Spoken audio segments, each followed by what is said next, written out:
All right, we'll call to order and the meeting of April 4th, 2024 of the Public Safety and Equity Advisory Committee. And I'll take roll call. Woodrow Tyrell, Correct. Here. Shelby Stephenson, Here. Cheryl Allen, Here. Twyla Harrington, Here. Mary Howell, Here. Cheryl Lee Winters, Here. Wayne Bakley,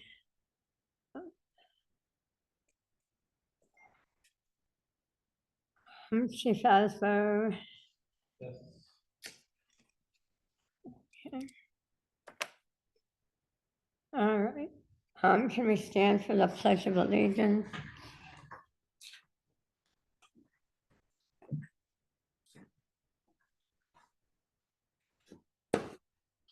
I pledge allegiance to the flag of the United States of America and to the republic for which it stands, one nation, under God, indivisible, with liberty and justice for all.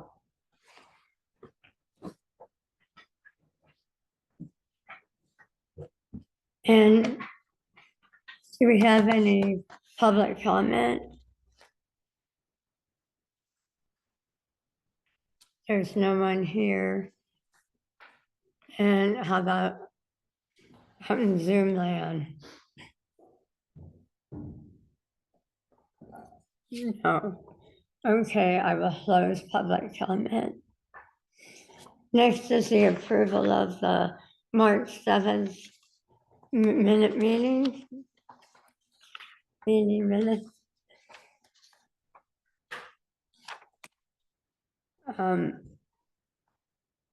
Did anybody find anything that needed correcting? Yes, Shelby. Just a typo, I'm sure. Under committee comments on the second page, it says Twyla stated that in her length of work, I think it's probably line of work. That's correct. I just happened to be. All reading right, it. That's thank all you. in there. I'll change that. Any other corrections?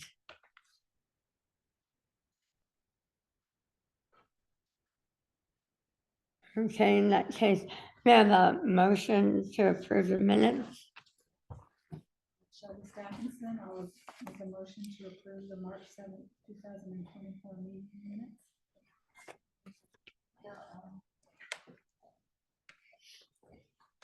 All in favor? Opposed?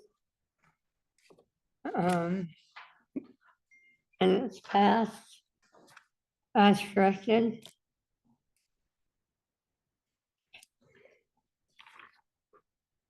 All right. Just to let you know, as you can hear, my voice is going bad. Woodrow's gonna take over talking for me. So, but right now I'd like to introduce Chief Scott Lewis. And he's gonna give us a report on Gresham Fire. And you can ask him any questions.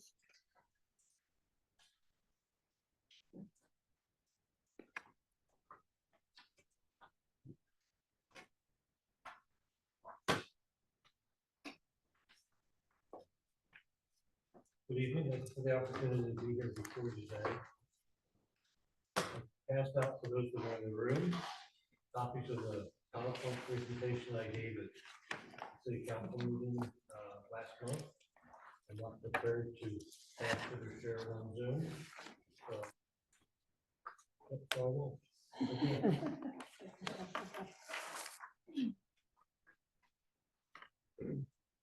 So, the first page after the cover is a bar chart that shows calls for service within the city limits of Troutdale from the last 10 years, 2014 through 2023.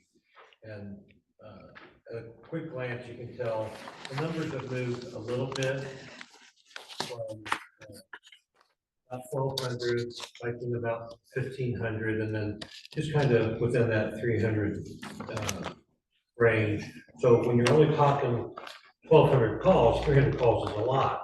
But when you compare it to all the responses we take throughout the service area, around 18,000 calls for service.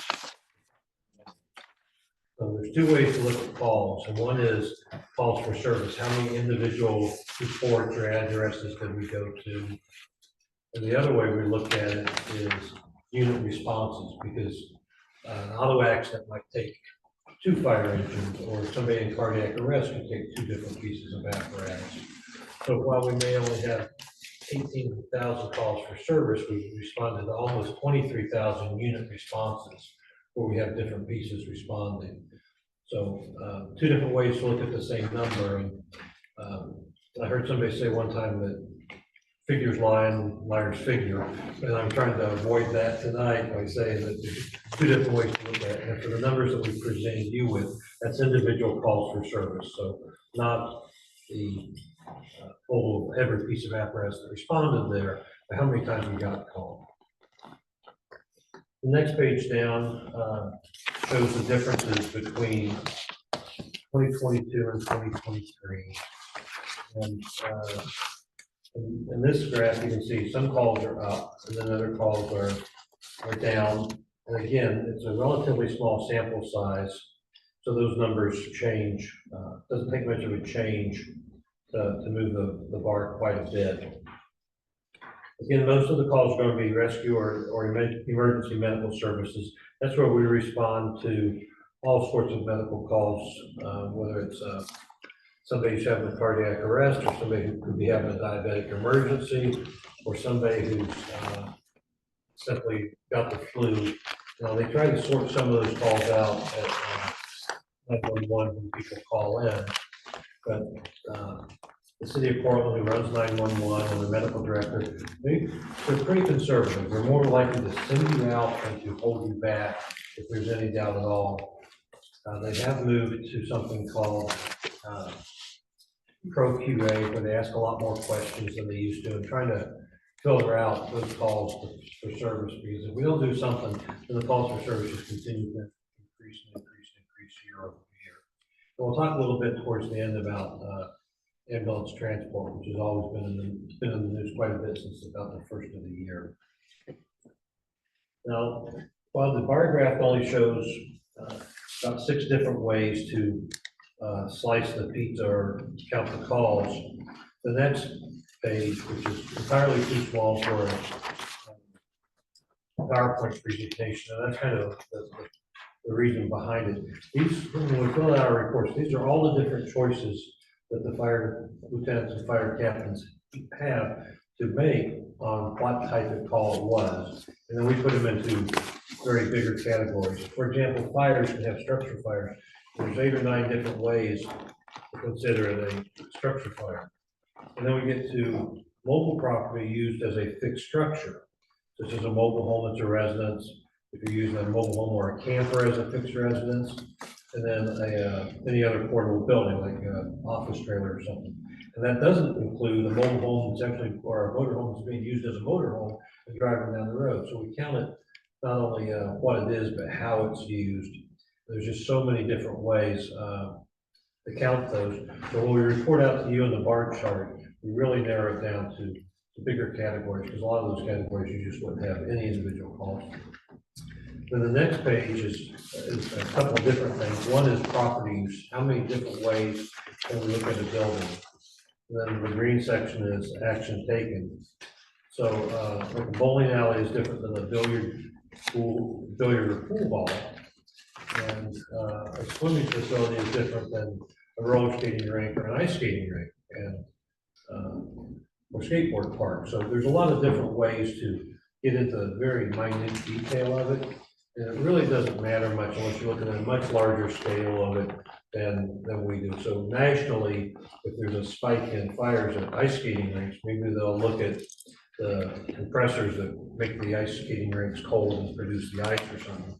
But from an individual local response, a fire in an ice skating rink isn't necessarily going to pique a lot of interest unless you're an ice skater. So the next chart has a picture of Fire Station 75, and most of you probably know the fire station's right across from the post office. And if you're someplace else, you might not even know where your fire station is. So there's two things that are hard to do in the fire department. One is close a fire station, because nobody wants to leave the fire station. The other thing that's hard to do is open a new one. Because everybody wants one closed, but they don't want one across the street. Then it'd be noisy and come and go at all hours of the day and night. So this fire station is been there since 1975, and I will be truthful with you. It was built by Fire District 10 way back in the day, 75. And then it's the dumbest building I've ever been in my life for the purpose of a fire station. It's got the big apparatus bay in the middle, and then some kind of living quarters on both sides, and they don't connect.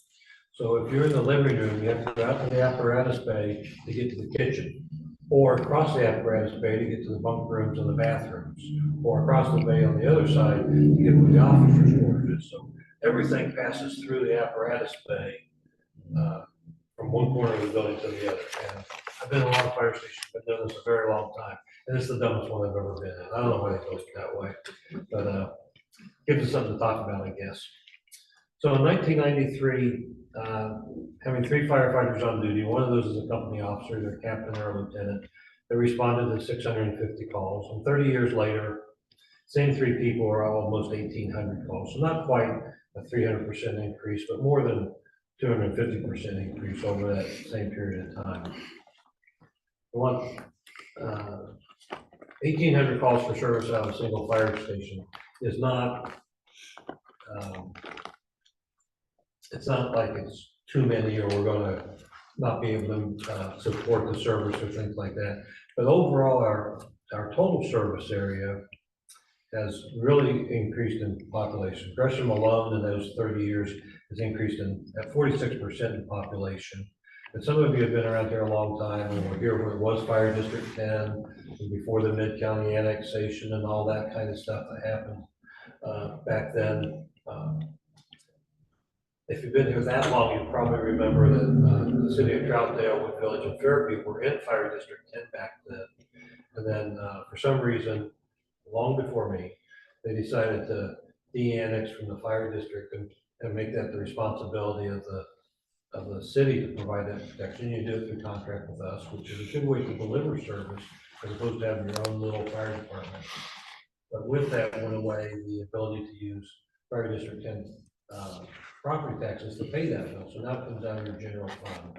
And that is what impacts all of the cities that we deal with, Gresham as well as the 3 cities here to the north. We're paying for that fire service out of your general fund, and it used to be basically somebody else's problem. It used to be Fire District 10's problem until he de-annexed out. That probably saved people, taxpayers, individually some money over the years, but now that we get into the compression, all the things that are joyous about Oregon's tax codes, it becomes a little burdensome on the cities to have that responsibility on top of everything else you do. So I mentioned that Station 75 is the dumbest fire station I've ever been in. But not only is it built kind of weird, it's older and it's small and it's on a small little lot. And the overhead picture on the next slide kind of shows that there's not a whole lot of grass around it, nor a lot of places to park. So inside the building, nothing meets current ADA standards. Now, granted, we try to hire healthy people and have firefighters that are in good shape. But if you are in first grade and happen to be in a wheelchair and you come to the fire station, we want you to be able to get around the fire station and have the same experience everybody else has. Or if you come to the fire station and you need to use the bathroom, and our bathrooms aren't made for being ADA accessible. And I'm not saying they all should be, but we should be able to have a public event in a public building like a fire station and have somebody have a restroom that's accessible to everybody. And we simply don't. We also have limited room for equipment. It looks like 2 bays if you look at the picture on the front, but it's only about 1.5 bays. The second door doesn't go all the way through the back end. So out of the station, we run 1 fire engine, and then we also have our water rescue team there. And over the years, we've had a long time ago, we had a boat that we borrowed from the sheriff's office. And then I think somebody ran it aground and the sheriff took it back from us, but that was also before I got here, so you can't hold me responsible for that one either. And then we went with a rubber raft, a cataract that you just float down the river on, and then we got a grant, we bought an inflatable boat, and then we got a better grant, we got a bigger boat. And the bigger boat we got, turns out it's too big for the Sandy River, not big enough for the Columbia River, so it hasn't really found a good home. A couple of years ago, we got yet a third grant for a water rescue craft. We have kind of what some people would call a jet ski or whatever, and it's all aluminum, no fiberglass on it, and it'll run up the Sandy River in August with very little water underneath it. So what we found is we can launch down here and go up to Oxbow Park easier than we can trailer something all the way to Oxbow Park and then load it. Going up the river is actually faster. On the other side of the river, we have Fire District 14, and we have a really good relationship with them, especially when it comes to responses along the Sandy River. They bring different things than we do. They can get there quick. They have a drone for flying overhead. They have an aqua eye, I think it's called, for looking under the water. So between the two of us, we bring a lot of good resources, and just about every water call is both sides of the river responding to work together on that. But the water rescue is housed out here, and now that the boat that was too big for the Sandy and too small for the Columbia, we keep it down at our training center now, and we can launch it from Chinook landing if the water isn't too rough. It's a rigid hull inflatable, so it looks like a boat on the bottom, but it has big rubber bladders on top. So it's hard to sink, but 3 years ago now, maybe 4, there was some tribal fishermen up the river a little bit that got in trouble, and we went up there and saved 4 of them. Unfortunately, one of those tribal commissioners lost their life on the water that day, and the people from Gresham that went up to make that rescue said it was probably too rough for them to be out on in that boat. Again, it's not quite big enough for the Columbia, but they did a lot of good work that day. So anyhow, getting back to the fire station a little bit, we're a pretty diverse fire department now. We have men and women in the fire service, and they have before I got here, and those numbers have increased over the years. It used to be that in one of the shower rooms, there was a male urinal, but there wasn't a toilet. So if the female firefighter was going to be in there, she had to use the bathroom in a different room before she went in to take her shower or whatever. So we were able to correct that, but still, it's a very confined space. Toilets are in little closet rooms as opposed to in a bathroom where you can move around in. So there's some room for improvement there, and we can only sleep 3 people there at a time. So during the winter storm, when we like to put an extra person in, you're all in Troutdale, you probably know this by now, you can have ice and snow here, and at my house a couple miles to the south of us, it's sunny and warm. So you're the first station that goes on the tire chains, and the last one to come out of tire chains when the weather turns on us. So we like to put an extra person on the rig at those times, because when you're on chains, you drive slow, it helps a long way out. So we usually bring in somebody on overtime and put 4 people in that station at the time. And they're either sleeping in the recliner or on a rollaway bed, because there's only 3 bedrooms in that fire station. Behind it is a little garage that we built for the tow vehicle for the bigger boat. And with the water rescue craft, as we call it now, we can use a regular pickup truck to pull it, and it fits in the bay with it. So we use that garage that we built to store the bigger tow vehicle as our gym facility now. It used to be the gym was in the back of the fire station, and the diesel exhaust from any vehicle is known to be carcinogenic, and it's not a good thing. You probably shouldn't have your exercise equipment in the same room that your fire engines are parked in, but we had 3 stations like that, and now we're down to 2 because they were able to move their fire equipment out to the outside. We also have I think it's important to note that we lost Brian Flowers this year, and Brian worked at this station for 10 years. And in Oregon, there's a presumptive law for cancer. There's a certain list of cancers that firefighters get at a higher percentage than the general public. And if you come to work and you're cancer-free and you work, of course, for 5 years and you develop that cancer, it's just presumed that you got it from your work, because we're around a lot of nasty stuff over the course of our career. And, leukemia is one of those. And Brian had leukemia. So what the presumptive law does, it says you don't have to fight about whether you got it at work. You can worry about getting better. So Brian worked at this fire station for 10 years, and after we lost Brian, people were rightfully upset. And part of that upset is, was it the building, was it the exhaust, was it those kind of things? OSHA's been in and they've looked the building over. We found radon. You may have seen that on the news. It was a big thing here. The day we got the report back, we closed the station for a couple of days. Environmental Works, which is based out of Fairview, was here the next day. We got the report on Thursday. Friday, they installed the mitigation systems, and we tested over the weekend, and Monday they moved back in. And then we brought them back out and we tested the garage, and lo and behold, there's radon in the garage too. So we put another system in there as well. And all as out of an abundance of caution. Now, in 2019, we had an inspection done, kind of like a home inspection of all of our facilities. See, part of the problem is your agenda didn't give me a timeline. I can talk a long time. So if you need me to wrap it up, just by all means, give me a hint. So in 2019, we had all of our stations inspected, and the inspector said that Station 7-4 down on Halsey has a crawl space in the basement, so we should check it for radon. So we did, and we found radon, and we put a mitigation system in. But you don't know what you don't know, and nobody said that if you're on a slab on grade, you could still have radon, and you should test those facilities as well. And we didn't know that, so we didn't do that. So after they found radon here, because we invited OSHA to help us make sure the building was safe, we tested all of our other facilities. Training center had radon. We already had radon Station 7-4 and all.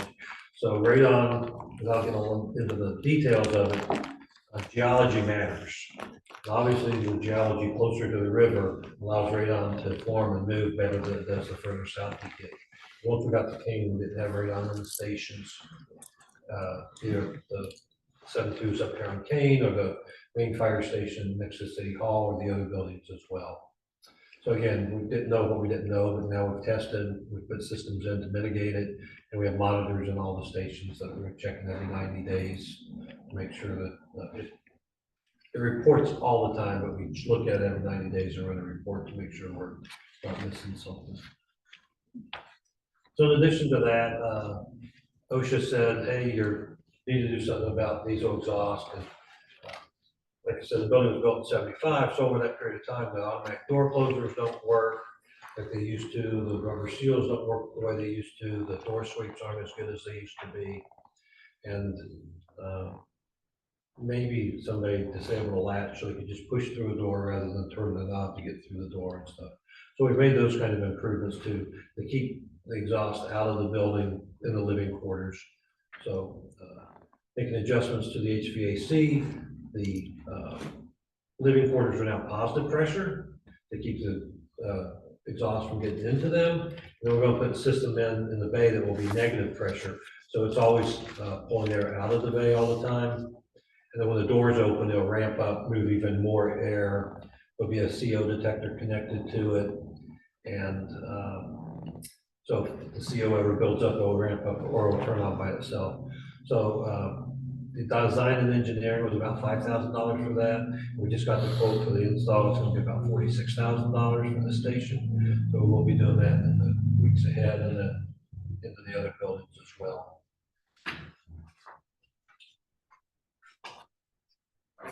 So talk a little bit about ambulance response times. So there are not enough paramedics being minted today to keep up with the demand.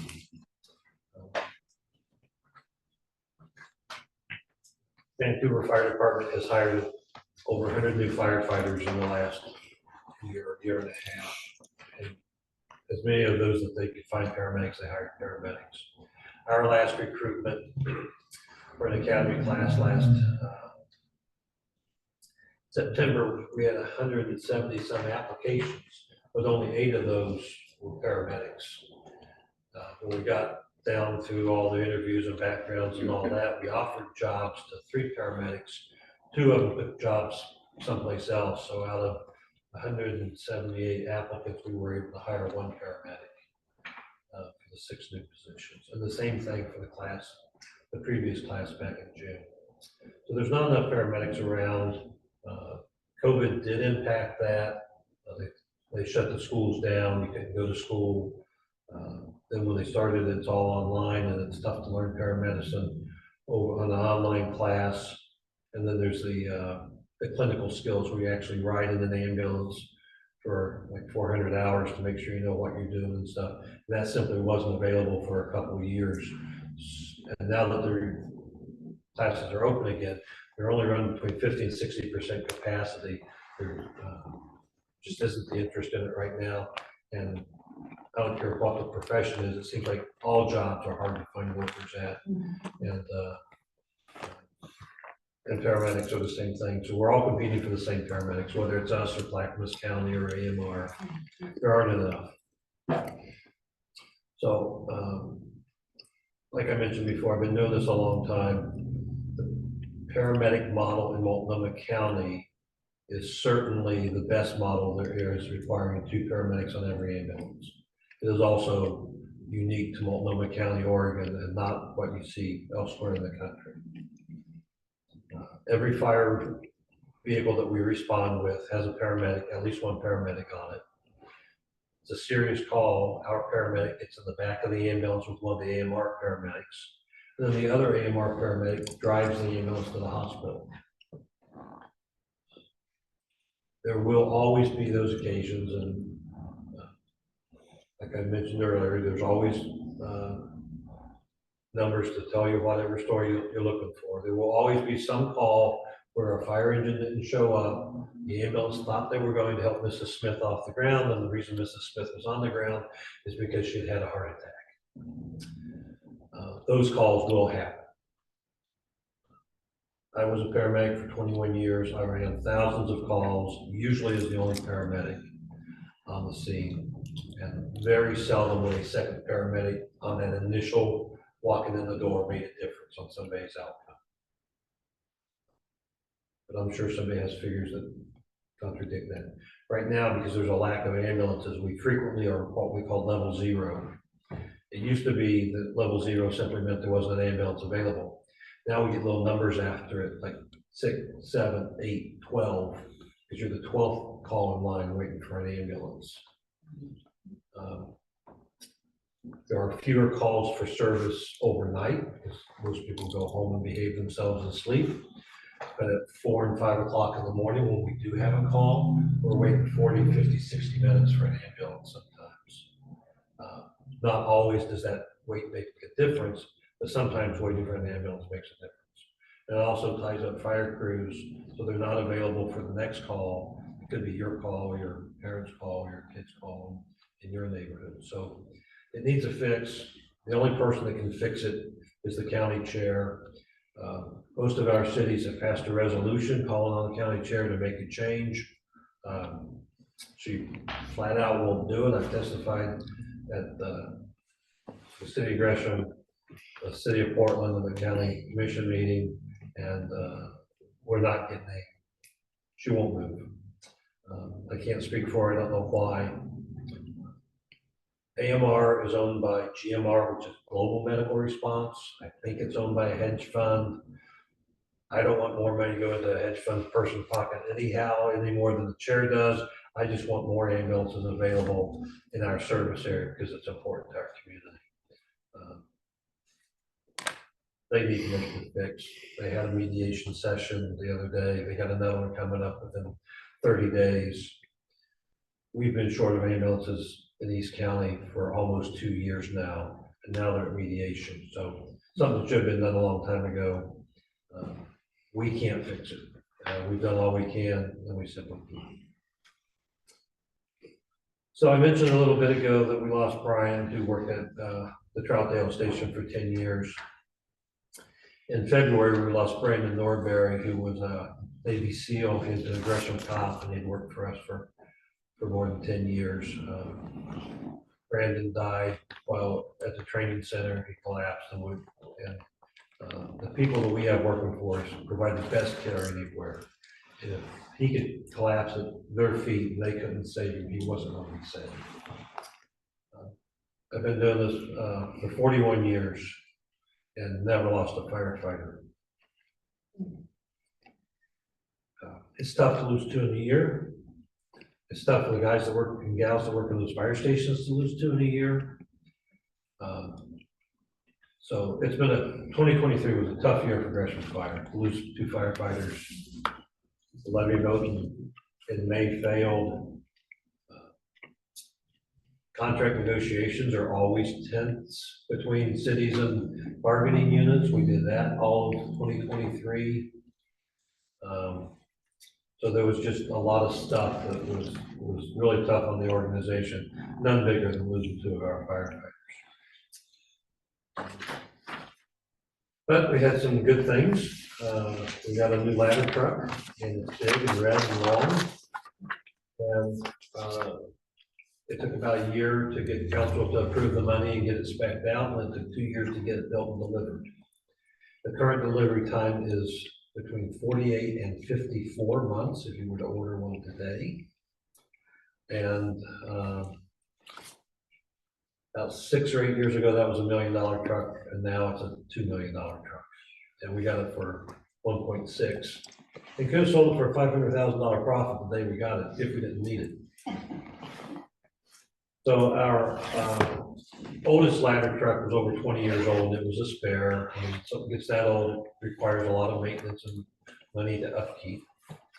And the next one was the one that we were using when this one came in. It was over 10 years old.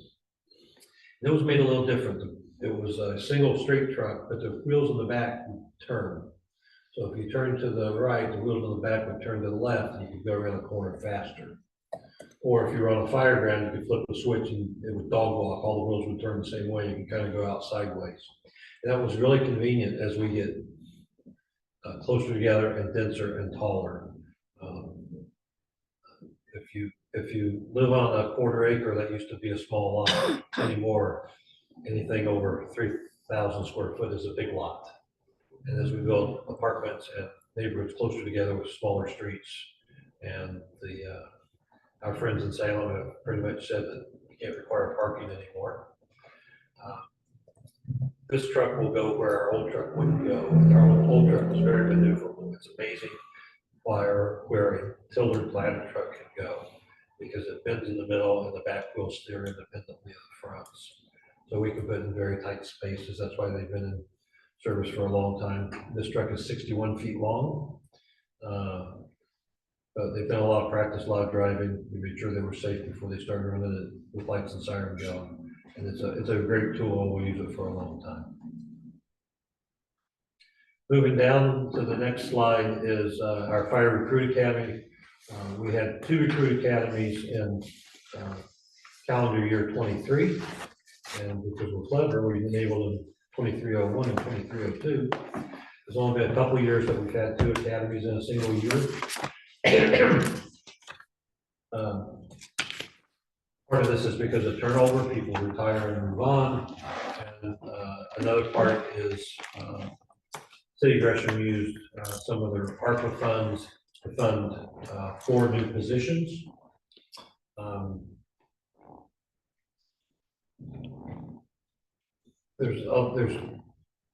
Unlike some places, we staff a certain number of people every day, a certain number of seats, 3 usually, and every fire engine has somebody in it every day. The ladder truck has 4, so there's a daily minimum staffing. So you come to work on your day, but if Bill and Mary call in sick, you may not get to go home. And sometimes we order you to come to work on days you don't want to be at work, and some days we've got you and nobody else has come in, so we don't let you leave. Societal changes have made that not as common, not as happy as it used to be. Our firefighters are happy to work when they're here, and they do a great job for us every day. But if it's their day off, they like to have their day off. And so the additional positions from the ARPA provided some relief to that. And council, just a couple of weeks ago, said that we could use what we currently use in the next fiscal year, as we had changed to the budget, where we pay overtime for people. We're going to hire 3 more firefighters, and that'll be about 6,000 hours of overtime. People don't have to be made to work. And for us, the cost is negligible. The first couple of years we'll actually save a little money, but then wages go up, and in about year 3 or 4, then it costs about the same. But then other people will retire, we'll bring new people in at the bottom.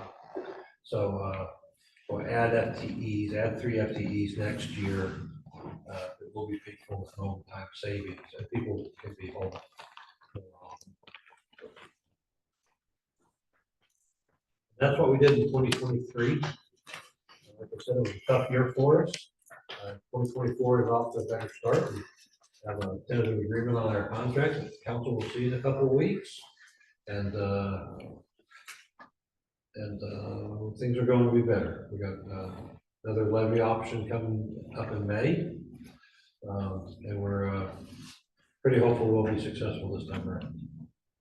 And with that, I'll take any questions you have. Hi, yes, this is Twyla.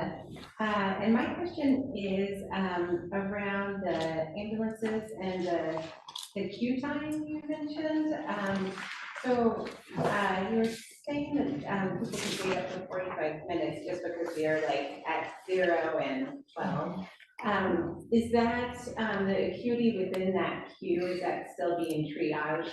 So if you are a CVA symptom, you're still going to get pushed up in front of the abdominal pain, or is it just by number? Yes, but not necessarily. Okay. So it depends on where you are physically as well as medically. So you may have seen on the news where Portland Fire put somebody in the back of we're in a private bus and took them to the hospital. We've taken people to the hospital that were having respiratory distress, severe asthma attacks that weren't going to survive, waiting for an ambulance in our fire engines. If you're taking somebody in a fire engine, that's not the best place for them. We don't have the stretchers, we don't have the seat belts, we don't have the cots for them to lay on. We had a young girl, 15 or 16-year-old, shot in the stomach by her boyfriend. She was pregnant. And we were waiting for an ambulance, and the crews were at the point, the decision point, they were going to lay her on the floor in the back of that fire engine, take her to the hospital. And an ambulance broke off another call that they were supposed to be going on, came to our call instead. Those are the rarities, but it is a symptom of a broken system when there's simply not enough ambulances around. And if you are one of those people, we have a retired firefighter, fire captain. He's also a District 10 board member. His wife had a broken ankle. 90 minutes because it was a non-emergency call. It was a displaced fracture of the ankle, so she was in a lot of pain. There should have been called back to check in and those kind of things. That is new to the system. It doesn't always work. It's broken. So in theory, yes, if you are a stroke patient, you should get your call ahead of somebody that has had abdominal pain for 4 days and now is the time they need to go to the hospital. But that isn't always going to happen, unfortunately. This is Sherry. On your second page, there's something there that helps me kind of. Can you tell me what, where it says 5 service call and 6 good intent call? Can you tell me what those are? So if you flip over to the one that you can't see very well, there's a breakdown for service calls, like somebody's in distress. So that could be somebody that's locked out of their house.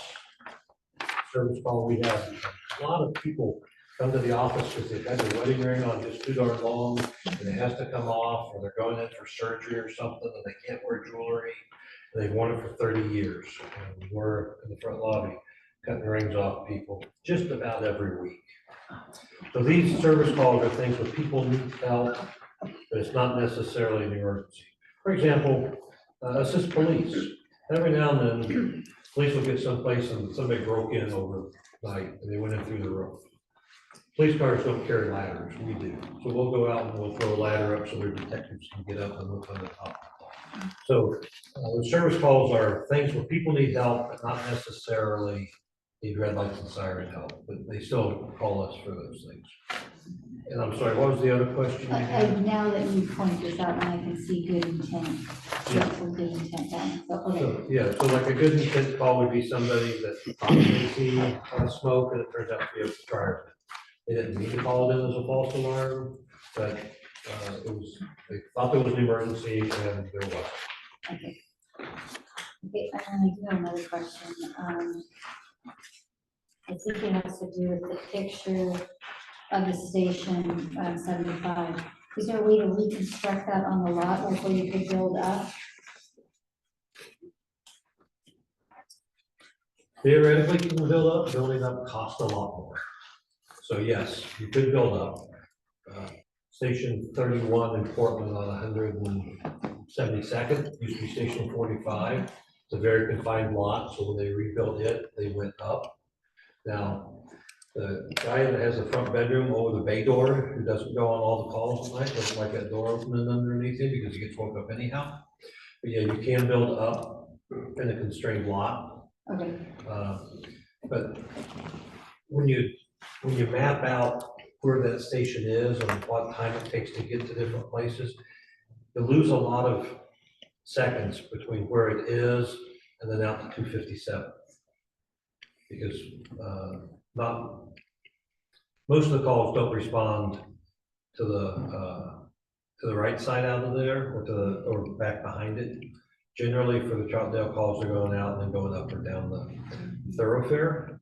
So part of it is not could you build here, it's should you build here. It's location, location, location.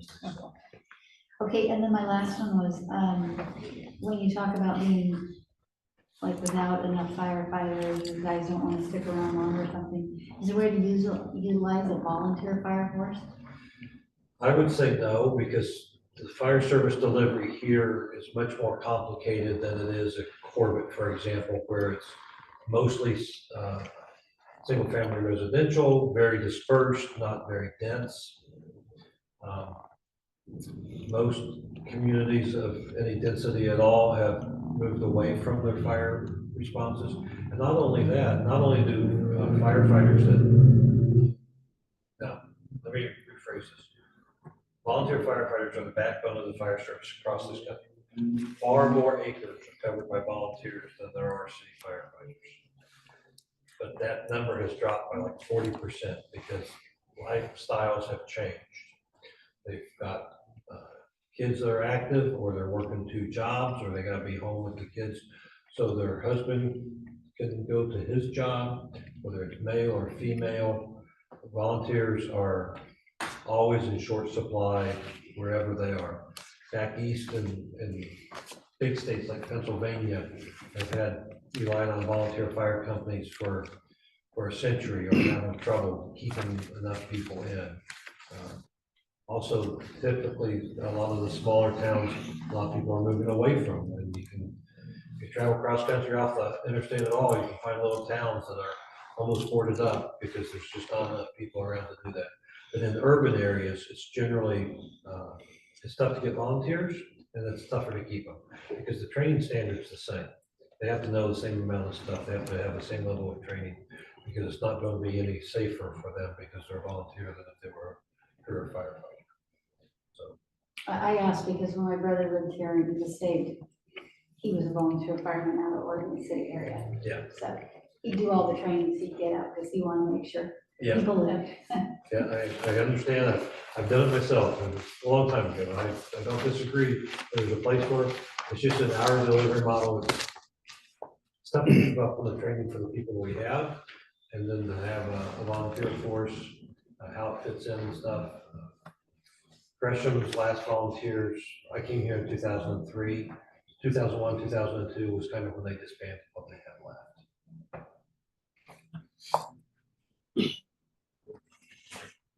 Evening, Chief. Woodrow Terrell. A few questions. So the data on page 3, I guess. Sure. Do we have anything that has some outcomes to it? Do we know like disposition of the structure fires or dispositions of the rescue emergency medical service incident? Not with me today. Understood. So, Would you be willing to have a conversation with us? Just, I mean, yeah, email, and we can chat about what some of that could look like and you know, help us make some decisions, I guess, about things, direction and whatnot. And then switching gears about the new hires. So you give an example about your one paramedic. Was this a rookie new hire, or did we transfer that in from another struggling entity? Did we poach him from Portland, or how? the one that we did hire, we poached from, took her from someplace else. Understood. Understood. So some departments do what they call lateral entry, Right. where they try to find people with certain number of experienced years. And I don't want to cast aspersions on anybody, but sometimes if people are moving, why are they moving? So if you're working for a smaller agency, you want to come to the big city of Gresham or whatever because your family's here, or you want to be really busy. If you want to work for a fire department that's really busy, Gresham's the place to come to because we run a lot of calls. But part of the lateral entry issue is what pay rate do they come in at, and then what is your obligation to keep them? If you hire somebody brand new, let me back up a little bit. Most of the people that we hire have been a firefighter of some shade of red along their lifetime. They've either been student firefighters, they've been previous volunteers, previous part-timers. We hired one guy recently, he was a full-time firefighter at Skywalker Ranch. He worked for George Lucas. Awesome. You know, so not a lot of firefighting experience, but he was a professional firefighter in California before he came to work for us. So the typical high school graduate EMT basic, we usually don't get to on the list because we're looking for somebody that has proven themselves to some extent in the work before. And frequently we're hiring other people's former volunteers. Sometimes wildland people come to us and stuff. So everybody's got a little something in their story, but usually we don't hire somebody else's 10-year veteran, so to speak. No. And it doesn't sound like we get a lot of brand new people either. We try to find somebody that has something. Something. Okay. Sometimes they're brand new, but not very Not very often. Does this increase your retention costs? In the last couple of years, we've had people leave for other organizations, and we've had onesie twosie. I've been there 21 years. We've had onesie twosies. So a couple of years ago, we lost, I want to say 4, may have been 5, and all but 2 of them came back. One went to Clackamas County. We knew he was coming back when he left, and then another young lady went to Vancouver, and she's going to be a rock star no matter where she works. To be perfectly honest, the pension system for firefighters in Washington State is a little better than the PERS system in Oregon is, and there's no income tax. So lately, they've been really expanding the Vancouver Fire Department, and they've been cleaning up in the recruitment battle, the competition for that. So we had another gentleman who went to Prineville, and one that went to the city of Portland, and one that went to Tualatin Valley Fire and Rescue, and they all came back to Gresham. Awesome. So we don't necessarily want people to see if the grass is greener on the other side, but when we're really short-staffed and we know who you are, we've made the opportunity for them to come back. It will always be the case, but sometimes it will be too. Excellent. Excellent. What are some of your outreach programs that you're doing in the community? Almost none. And is this a funding issue or? It is a funding issue and a resource issue. In 2008, 2009, we took some really big cuts across all service areas, everything except the people in the fire stations. And our deputy fire marshal, including the people that did public education, went away. And it took us several years to build those positions back. So we're back to the same number of people that we were in 2009, but we're not to the place that we were in 2000. When there was 10 people in that division, and now there's only 6. So part of our levy ask is to add 2 additional, depending on what level of experience they have, they can come in as a deputy fire marshal, or they can come in as a fire inspector and then develop up to a deputy fire marshal. So that's usually where that lies, is in the life safety division. Now, we still send fire engines to all sorts of events, Right. schools and picnics and national night outs and those kind of things. But as far as a programmatic public education program, that's lacking. Awesome. Excellent. Well, those are all the questions I had right now, but sometimes I come up with questions after the fact. So if you wouldn't mind, I can email you or whatever. I would never mind. Outstanding. I'm a bit of a fire service geek. I've been doing it my whole life. I'm kind of a student of the game, and you learn something every day. The day I quit learning is the day I need to go, and I keep learning, so I'm going to stick around. So appreciate the questions. Happy to get into the weeds sometimes. Yeah, we'll do what we can to help you. All good. I have a question. So back in 2006, 2007, my son was part of 1672. As a high schooler, there was some kind of program that he was involved in. Do you have that still, or is that going to come back, or how does it go? So we kind of shut that down during the everybody staying home COVID time. It used to be an Explorer post, which was part of the Boy Scout program. Explorer posts are generally around a profession like law enforcement, fire, nursing. Some are high adventure, where they go on mountain climbing and camp outs and all that stuff. So we did have a fire explorer post. We've converted that into fire cadets, so it still exists. Usually in the fall, they do a recruitment. We have between 12 and 18 cadets at any one time. The last firefighter we hired in September had been a cadet for several years. So being a cadet is good and bad. We see you, or we see you. And it can work for you or against you. So we have hired several of our cadets over the years. Our old cadet advisor, Pat McCavery, who ran the program for years, he has former cadets as professional firefighters, career firefighters across about 5 states, and totaling more than 100. That came through Gresham as a fire cadet, fire explorer, and now works someplace. So we have several of them that we've hired. We've also placed several of them, and sometimes they'll go to little places and then come back. So one that was ours had a job at Warm Springs and then came back to work for us because he got the Warm Springs job when he wasn't able to get a job here. We just had one hired by the airport about a year ago in April and stuff. So yeah, we still have that program. But not run through scouts. Pardon me? It's not run through scouting. Not run through scouting anymore. Yeah. And, But we can fix that. no, I'll tell a story. My scoutmaster, when I was a Cub Scout, not a Cub Scout, a Boy Scout, was a volunteer firefighter, EMT in the town I lived in. And that was kind of, that the fact the fire station was at the top of the hill and I watched those fire trucks come out.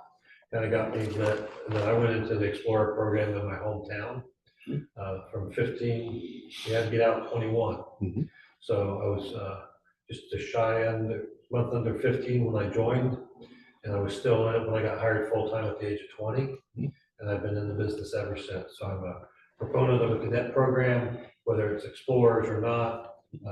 we operate very similarly, we're just not in the, under the Boy Scouts. We use city insurance, and that was where we got kind of tripped up a little bit, was whether it was scouting insurance or whether it was on city insurance, and it was cleaner just for us to take them in as cadets, is the reason we did it. But yeah, it's a great program, and we still do it to this day. How do kids tap into that if they're I interested? don't know. So Is there, I mean, is there a path? there is a path, it's online. You go to the City of Gresham website and find your way to the fire department page, and there's something there. And that has to be done through 72? No, No? Okay. most of it is done at the fire training center. Okay. But sometimes they will find a station where they do their ride along at, they're comfortable with them and stuff, and that's probably, I'm guessing that's how it happened with your son was. Yeah. Once they've been checked off to a certain level, they can go and they can ride in the stations. Excellent. Some officers let them stay till as late as 10 at night. Some of them are kick them out a little earlier than that. We don't allow 24-hour overnight stays anymore, but we did that for a long time, and it just, So- all sorts of things that can go wrong there. So we just don't do that. So I'm chairman of the council, Enterprise Risk Management Committee. And I'm also helping them, grow some Explorer posts here in Troutdale. So we did get funding, and we do have a few entities that we're targeting, and you're one. So that's another thing I'll be burning your emails up with. So. Yeah, I'm sorry, but I just have to point out, I heard you say that sort of the guy that inspired you was a volunteer. Yes, he was. Yeah, love them volunteers. I was just curious, these codes, are they national uniform codes that can be tracked then nationally for the data? Is that It's a national fire incident reporting system. okay? So government is really smart because they say if you want grant money, you have to participate. Now, Gresham's been participating forever. At the number is 144. So nationwide, Oregon signed up their fire departments earlier than the other state. They did it here. So a lot of Oregon fire departments have really low numbers. And my department back in Ohio, where I used to work, was 1,200 and something. And here we're number 144. So we've been in that system for a long time.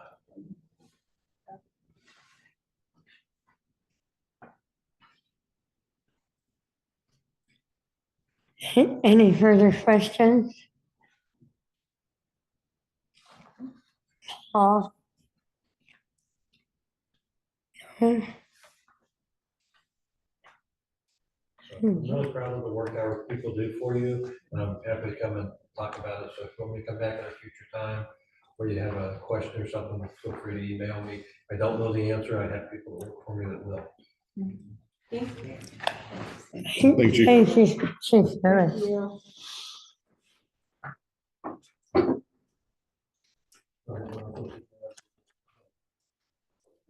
So our next agenda item, number 6, we're going to review the monthly law enforcement reports for March. Chief?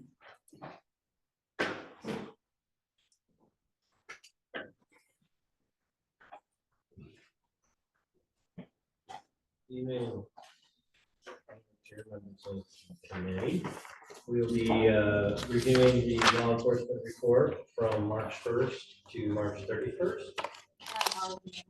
Did that come in the mail today and I missed it? Yes, we did. It was emailed yesterday. Email, but But not I a didn't hard get it now. copy. I got it in mail. I got it in the mail. Okay, I got a hard copy here. Oh, you're over there. Yeah, I think there's one right here too. Did you get a hard copy? There we go.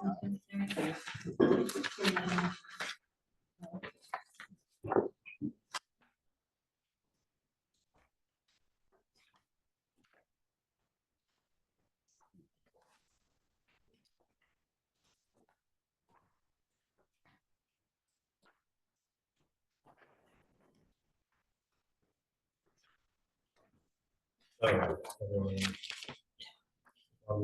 first page there. So this month, there was 817 calls for service. That is a slight reduction over our previous month and pretty typical of our previous year's average. So kind of a fairly typical for this time of year month as far as calls go. There's 433 dispatch calls for service and 384 self-initiated calls for service. Of those dispatch calls for service, 62 of those were priority 1 or 2 or emergency calls, and 282 of those were non-emergency or priority 3 to 7 calls.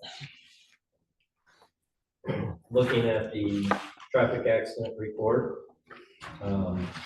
nothing stood out with the exception of, I saw where there were 3 accidents that occurred on in or around the 400 block of Northwest Frontage Road. But outside of that, there was not any place where there's a pattern, or it was kind of just our typical locations where we have fender benders and traffic crashes regularly.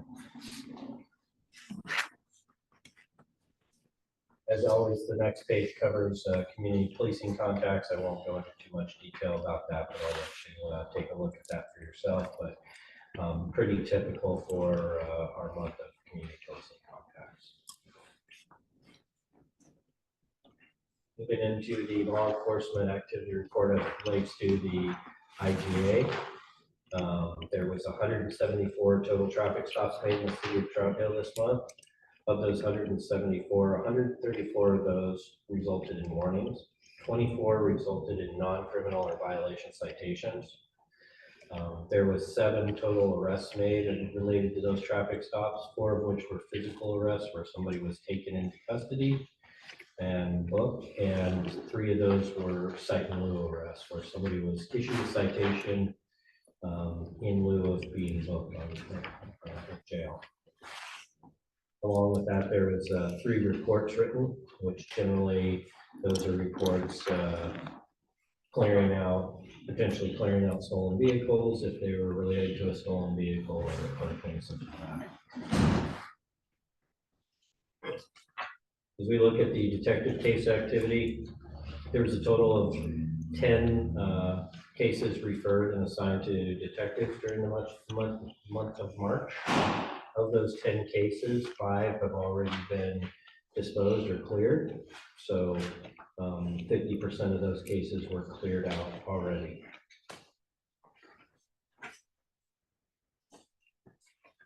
Next section, we talk a little bit about stolen vehicles, and for this month, reported stolen vehicles, there was a significant reduction in the reported stolen vehicles this month. We went down to only 1 stolen vehicle reported for this month.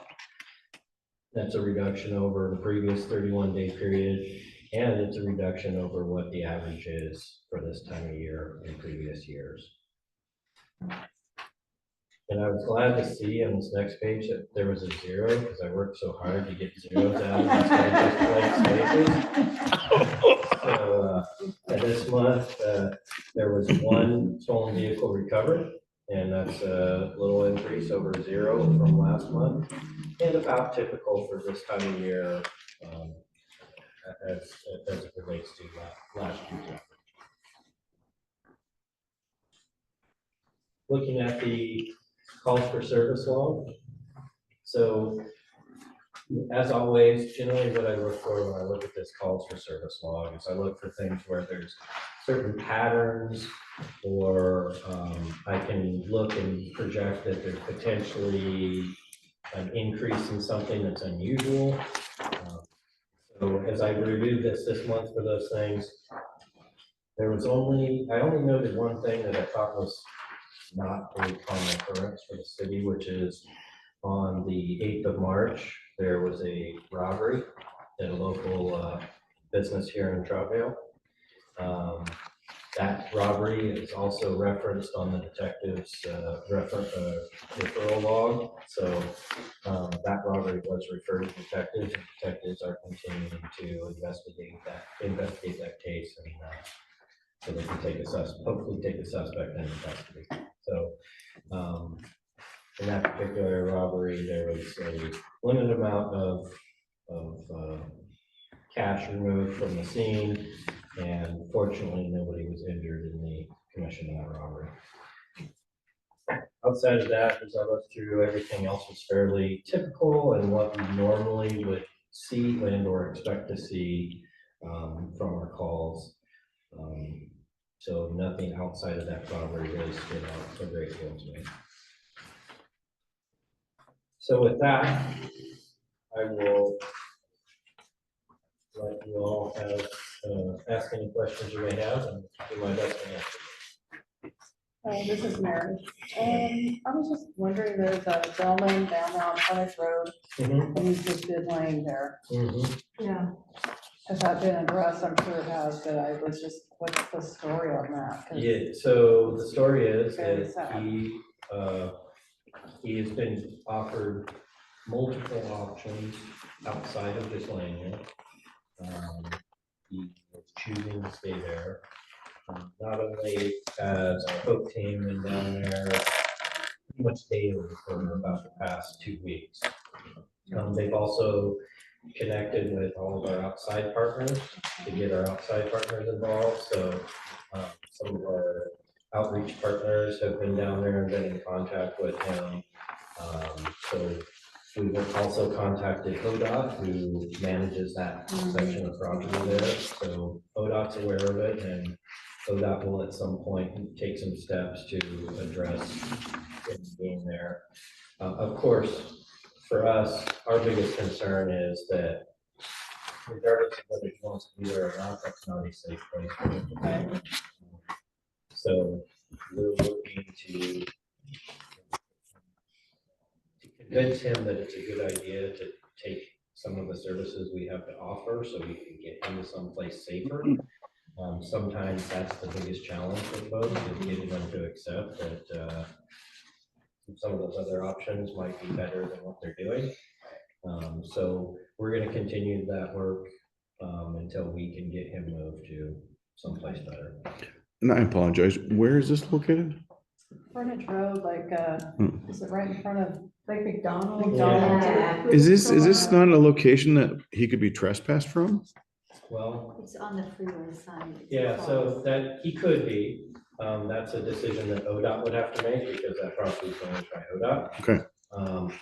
And the caveat to that is that somebody has to enforce that trespass. Mhm. And so at that point, we have to evaluate all the circumstances surrounding him being there and make a decision on whether it's wise or whether that taking him into custody and putting him into a custodial facility is beneficial to him or not beneficial to Okay. him. So the short answer is, yes, he could be trespassed from there. But not right now. We don't have the authority to do that. Only ODOT would have the authority to trespass him.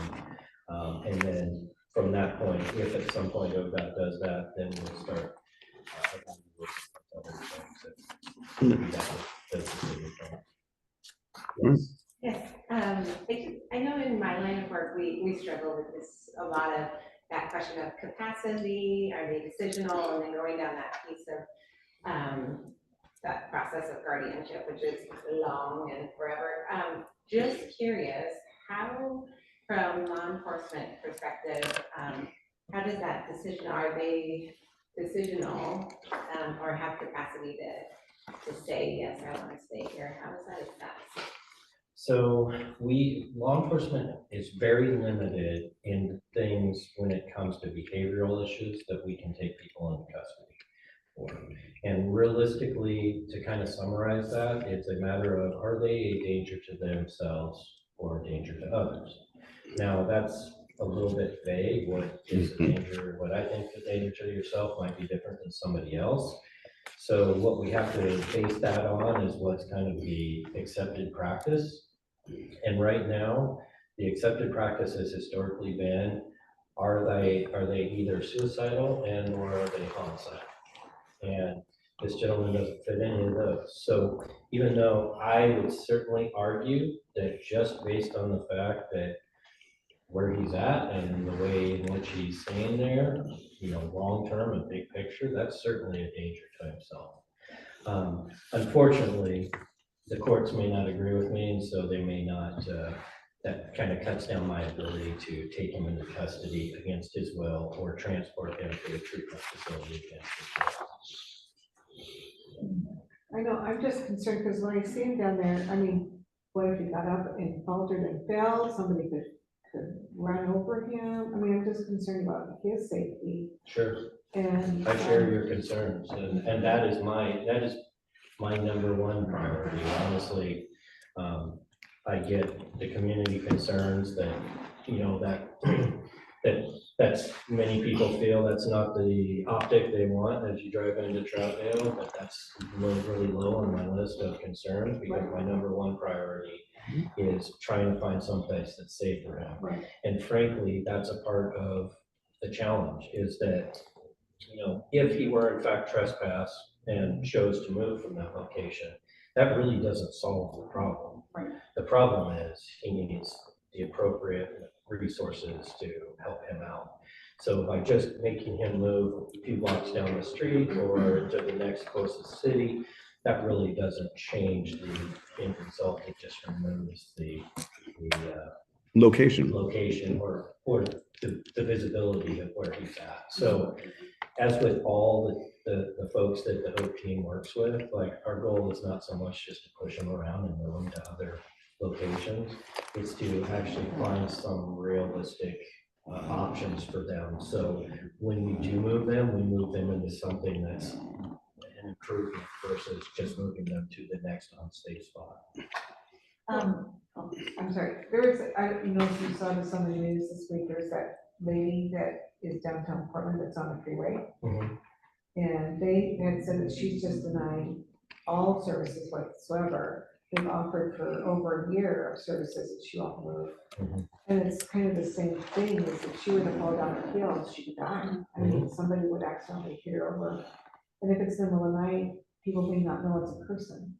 Right. And then you got a hit and run, and then, I mean, I'm just really concerned about that. Yeah, I absolutely agree, and that's why, our Hope team goes out there every day and works with him. We've essentially reached out to every partner we have that has any type of resource that may be impactful for him. And we're gonna continue to work on that. And as it is a very challenging situation, regardless of people's level of mental illness they may be suffering from, to get them involuntarily committed. And I will say, in the 25 years I've been in law enforcement, I think I've seen it actually happen once or twice. So, and one of those was also an individual that was starting in the same spot in Troutdale a few years ago, and it took 2 years. And we had to drive to Seattle to find his family to get them involved to make it happen. So it is a challenging process to get people committed against their will. And, that's one of the most difficult things that we find is the inadequate mental health system and the inadequate number of resources for people who are in crisis or having challenges based on their mental health, and where can we take them? What can we do with them? I just share, at some level, I was just thinking that he must feel some sense of security where he is at. I mean, definitely there's a reason that he is adamant that he's not leaving there. And I believe that in some, like I said, I've worked with a number of folks that are in similar circumstances, and sometimes they don't have the capacity to recognize the danger that they're in. They don't have the capacity to recognize that there is alternatives that might be better for them. So sometimes a big part of the work is just convincing them that maybe what they're doing is dangerous, and that can be challenging. So, as I mentioned before, the other individual that was in a similar location there just a few years ago, that individual had mental health issues as well as had been hit by a bus already, so he had a traumatic brain injury. And even with those things, at one point, we had to basically help to rescue him because he was dehydrated to the point where he was near death. And then during the winter, he got frostbite and lost part of his foot. And even having all those things in place, it still took 2 years to get him into the facility. And I think the only reason we were successful in doing that was because we were able to track down family members. So if you take somebody who doesn't have nearby family, or maybe doesn't have any family left whatsoever, that becomes even more challenging.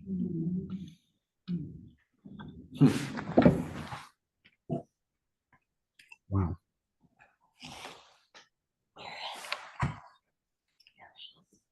Chief, I meant to email you something that I saw, and I will do that. Okay. But what I saw was a high value load request from a shipping company. This is the parent company of Bed Bath and Beyond and Victoria's Secret. And I live in a fifth wheel and I travel a lot with my travel trailer. And it was something that a truck driver had shared. And it said, hey, this came out from the shipping company. And said, these are the truck stops that we tell our drivers not to use. And you know what I'm talking about? Yeah, I've seen what you're It was talking about on as social well. media, Was it? Okay. Yeah. I think. And what I can tell you is that, obviously companies, for whatever reasons, they can pick and choose where they want their drivers to be. What I can tell you is that a substantial amount of thefts there is no evidence to support that in Troutdale. We don't have a substantial amount of theft calls Right.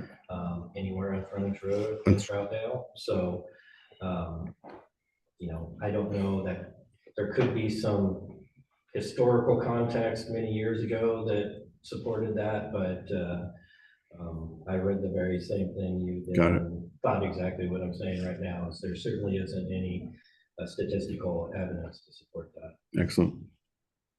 I was just gonna interject that, my thought on that was,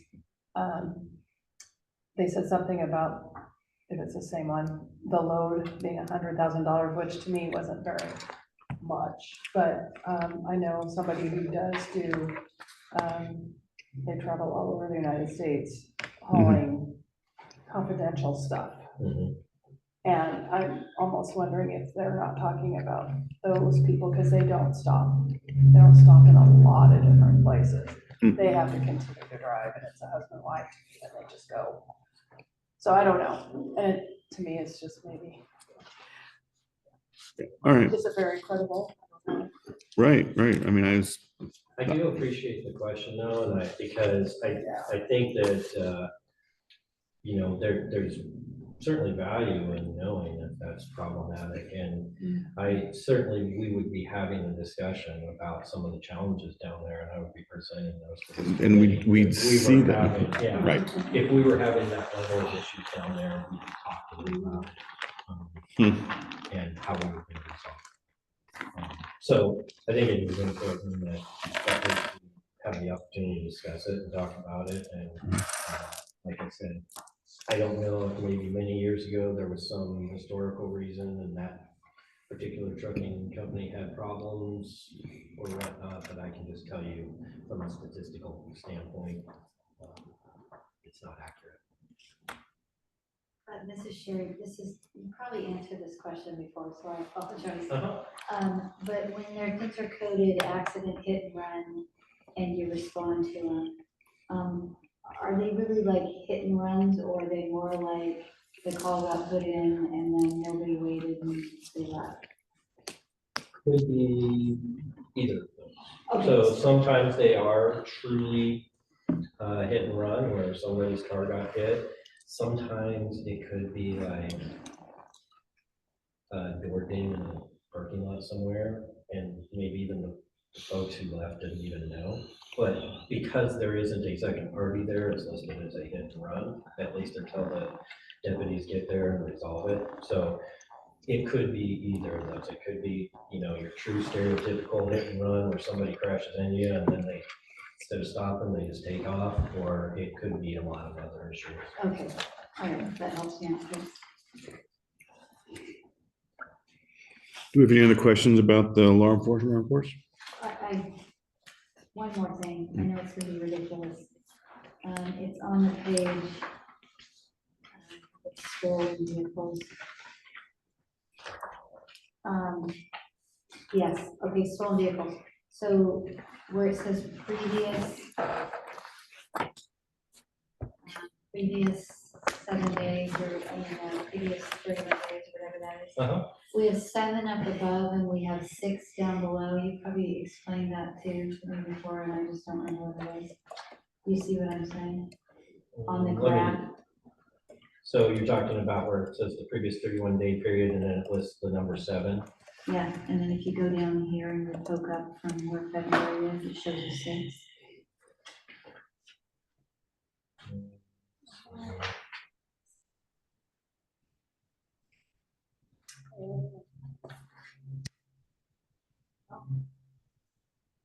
Oh, I see.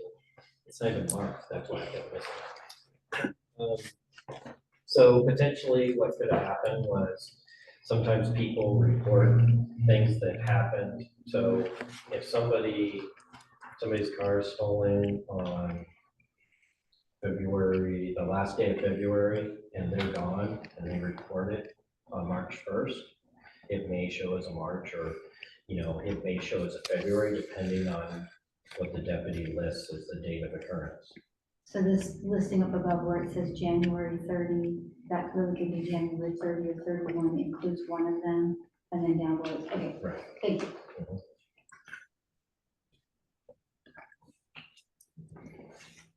Is that all we have for number 6?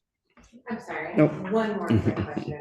And this is probably a code compliance issue, but one of our neighborhoods over here, right up on the hill, we've had a problem with, and we've had contacting code compliance, illegal dumping.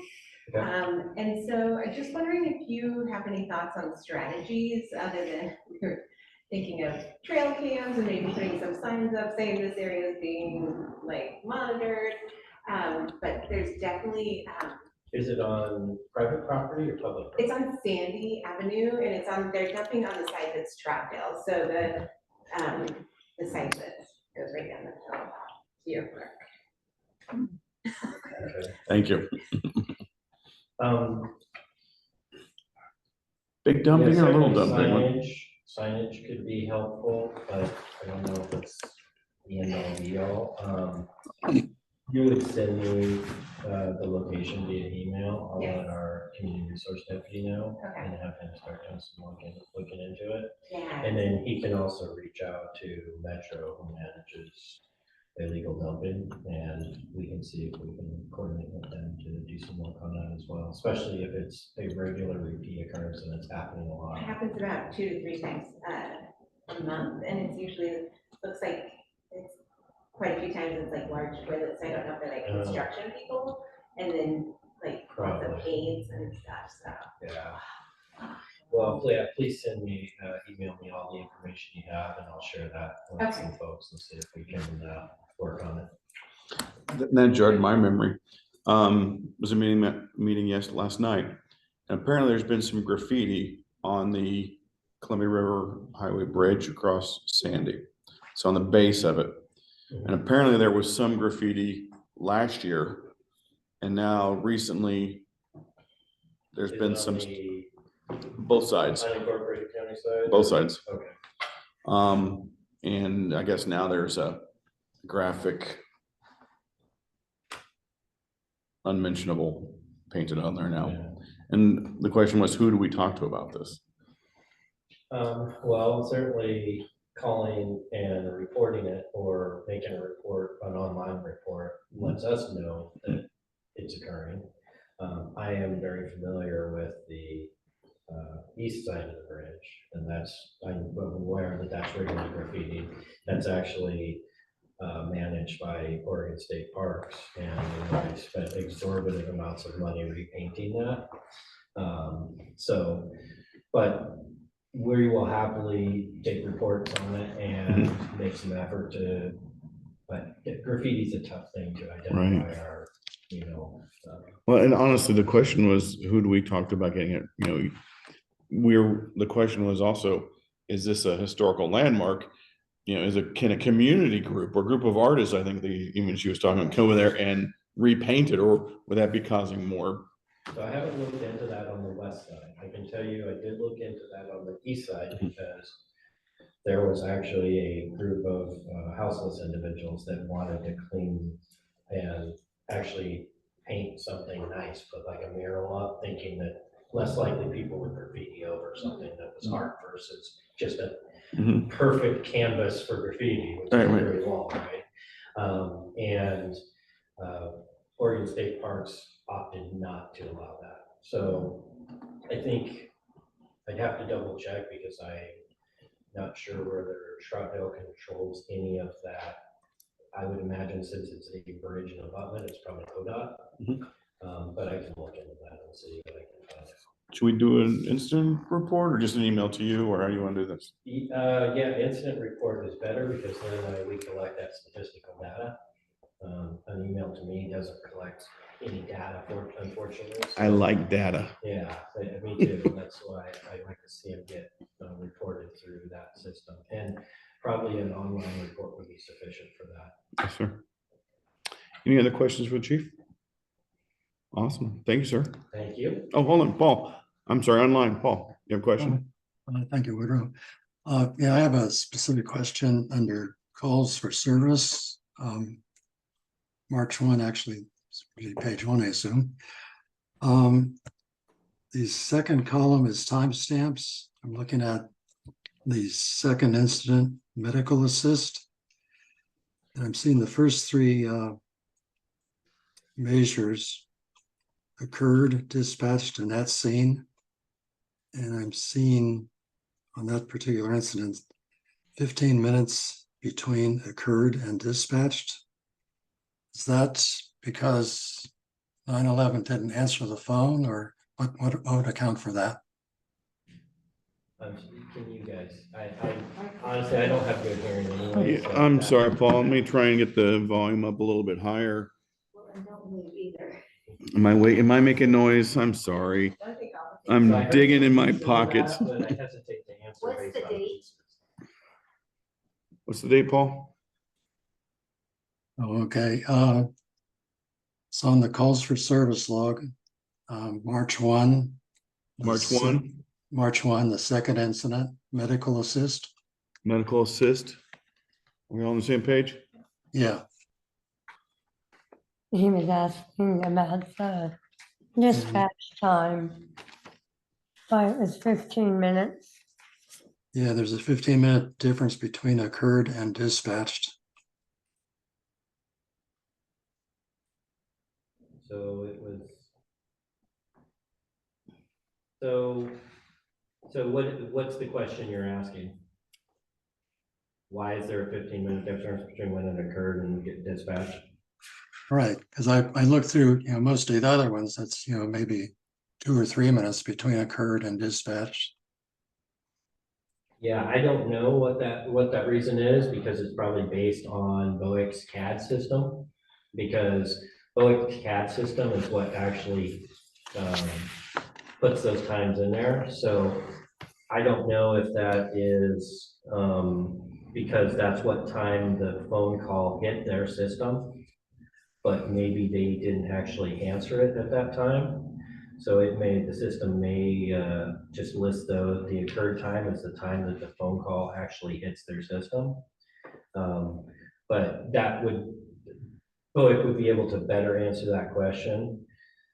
I can also add that that part of the reason you won't see the level of consistency in that call is because we were actually dispatched that call as a secondary resource. The initial call was a medical call. And so medical could have been there for a long period of time prior to us being dispatched. or they could have been there a few minutes before we got dispatched, so it may be listing the occurred time as the time that medical was dispatched to that call, or that when that call hit the phone lines for medical. Sure.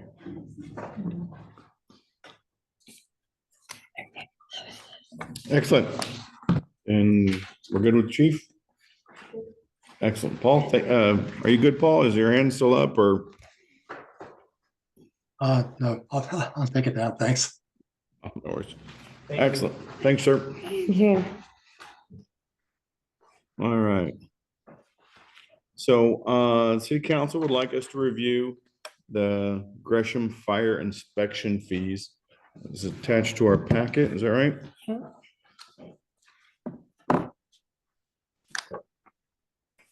All right. It's just, Show me. That one.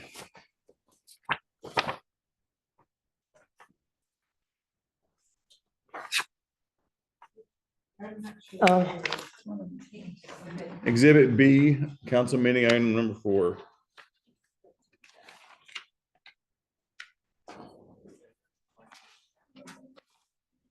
Oh, in this.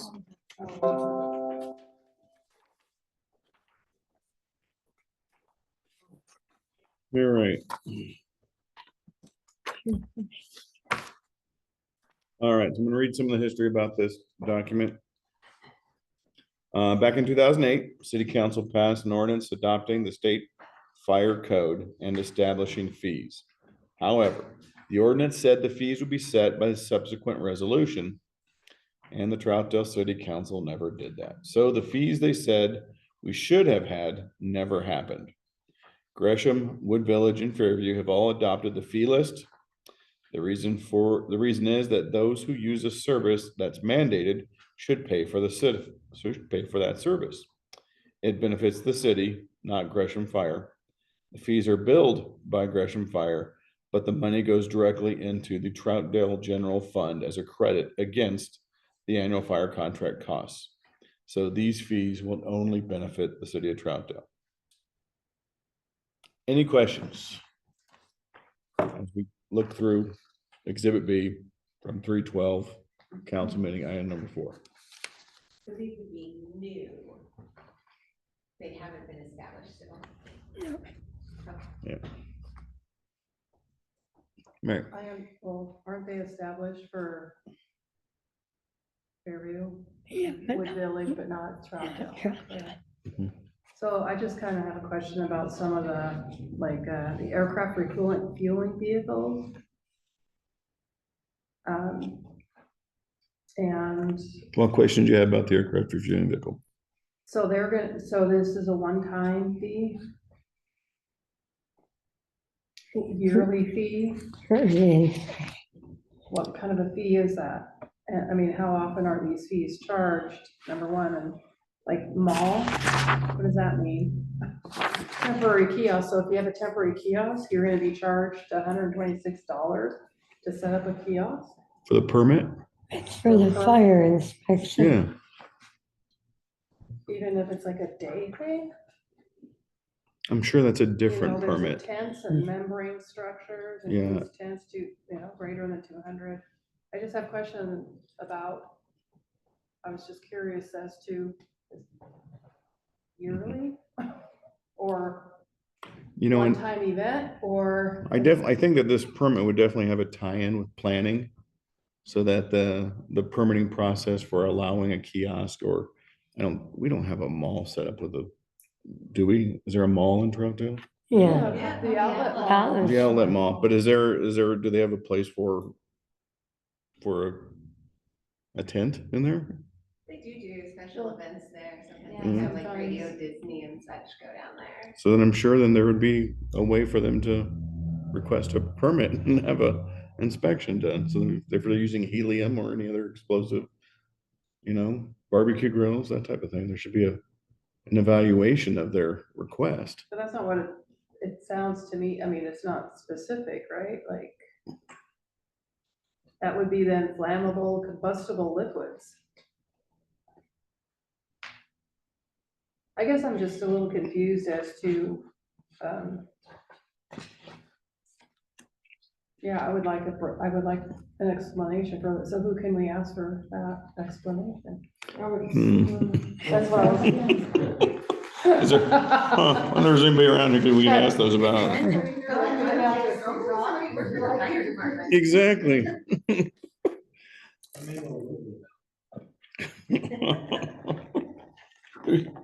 Somebody you can call maybe, or, Phone a friend. right, exactly.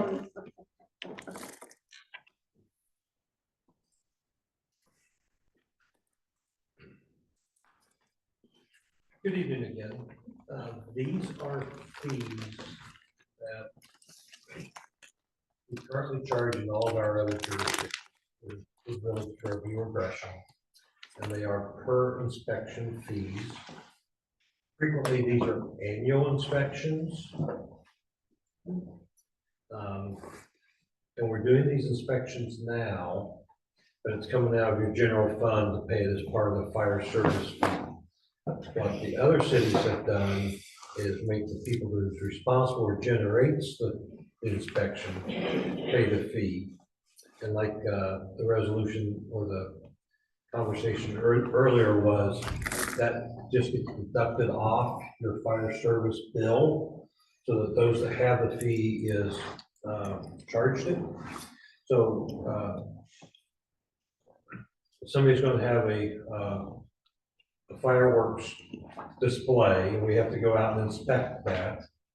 The way it works is that whoever is either hosting it or the shooter themselves paid our inspection fee, and that's kind of set up by their individual contract. Tents and membrane structures. So if you set up a tent, we go out and inspect it and make sure it's certified and rated. So sometimes we go out and somebody's, I don't know, stretching old parachute over some 2x4s, and they're calling it a tent, and it's not. We wouldn't allow that to be there because it's not safe to have people assembled under it. So these are annual fees, and then there's also in about the middle of the page, there's something called re-inspection fees and stuff. So what we have found is people do better when there's a carrot and a stick. So the carrot is, let's have it inspected, make sure you're safe. But then if you don't make the improvement, the stick is the re-inspection fee. And because there's no penalty for not making the improvement in a timely manner, Troutdale fails more often than the other cities do. Because if we go out and somebody has, maybe it's a restaurant, they have all their cardboard boxes piled up around their water. We all know it's a bad idea. And we would want them to move those cardboard boxes. And frequently there's no re-inspection because everybody has a cell phone now. They take a picture and they email it to us and we say, thank you very much. But if we have to come out and look and see if they've actually done the work, then they pay that second fee. And if they don't, we come back again and then they can pay an even higher fee. And that's that stick to compel compliance with it. And we find that people are safer when there's a checkbook penalty for that. So yes, these are individual permits. Some of them would be annual permits and some of them are per event. So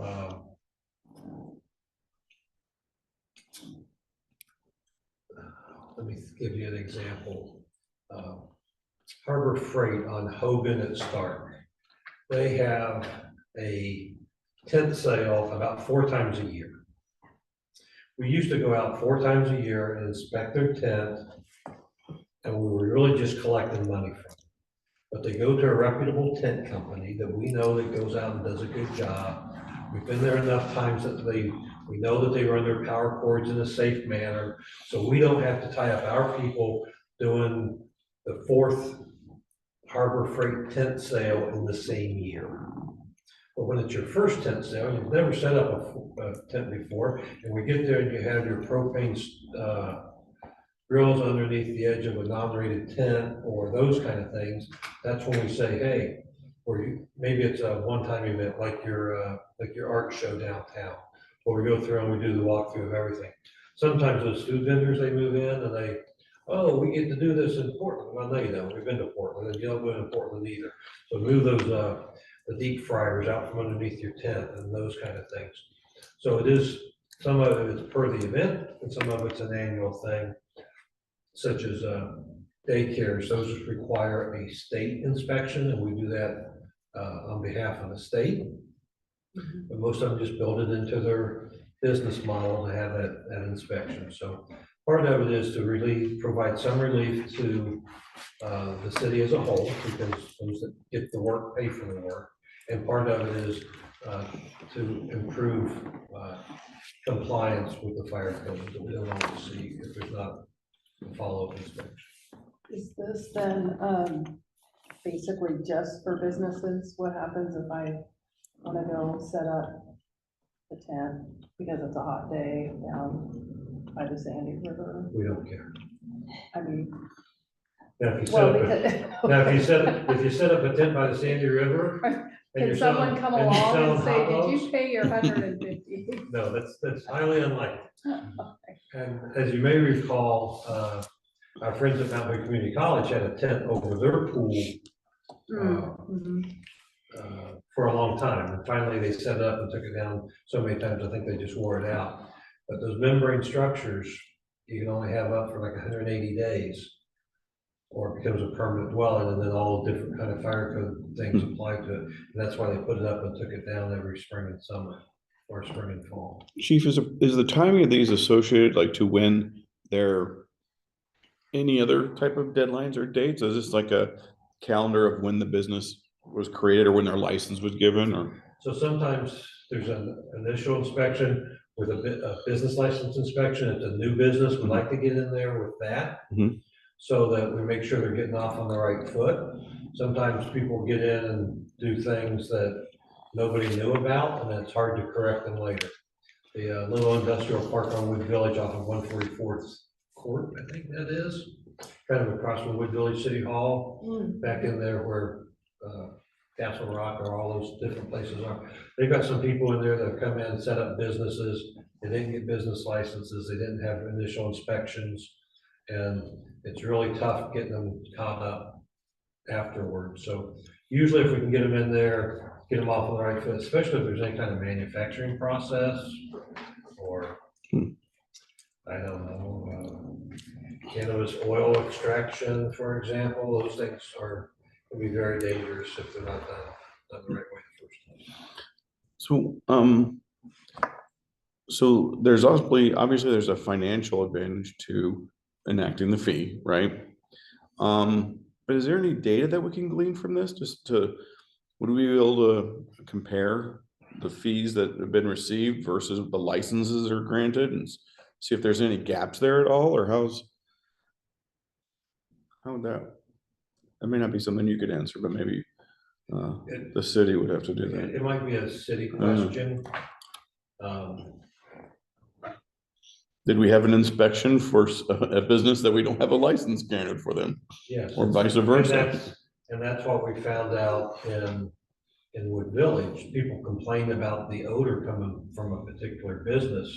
We go to inspect that. There's a business nobody knew about there. They weren't licensed, they weren't permitted, and they had a lot of fire code violations. So we work in conjunction with the city, and sometimes what is common with those is they've made improvements to the structure. So they've gone in and made changes. They've taken out walls. Oh, that was a firewall. We didn't know it was a firewall. And now your space is so big that you actually need a sprinkler system. And some of those kind of things can really balloon out. So it is a kind of a checks and balance that we find things that the cities never knew about. And the cities let us know so we can go out and do those initial inspections to make sure they're getting set up in a safe manner. Yes, just wondering if we have any estimate of how much revenue this would generate each year? And then what happens when people don't pay the fee? Would the city then be going after them to get collections? I don't know exactly how it's proposed in Troutdale, but yeah, you can establish a lien against the property has not, you can lien the property, you can't necessarily lien the business. If it's a rental property and there's two ways that happens. One, the property owner is really on our side and tries to do the right thing. And then if somebody, maybe they had a business, they moved in, they had a year lease, they were there 90 days and then scooted out. They didn't pay our fee, but they also left a lease that had 9 more months on it. Generally, in those cases, we won't hold that against the property owner because it was the business that ran out of town on that fee. But sometimes the business is the property owner. In those cases, we hold those and they can be liened against the property. Doesn't happen very often, but it does on occasion. We got a bill at our work today for ours, so I'll make sure you subscribe. Excellent. Question? I was just thinking that this also seems like, since businesses haven't been paying this right now, but you're saying we have ones that don't comply. So we want to encourage them to comply, but I just have so much sympathy for small business owners. I just think it's just another burdensome thing for them to have to pay another fee. But then it's coming out of our coffers here, so. I have heard though, like when companies are bigger or something like that, before they even actually have a fire inspection, they hire private companies, so they pay fees on that. And then they have the fire department come out and check it. So if you're developing a new property, there's all sorts of things that are part of that. There's a design review, plan review. They have an engineer that does their work for them, then we double check it against the Oregon Fire Code. So I've never started a business from scratch, but everybody tells me it's really expensive to get going and will suck up all your cash in a hurry. And so there is some of that. And then even though this business is brand new and they built from the ground up, your city's still going to charge them a business license to open that business there. And then we're going to come in and make sure that they put everything in the right places and they're safe, doing business safely, whether that's something big like the Subaru warehouse or the Granger warehouse or a coffee pot on a street corner.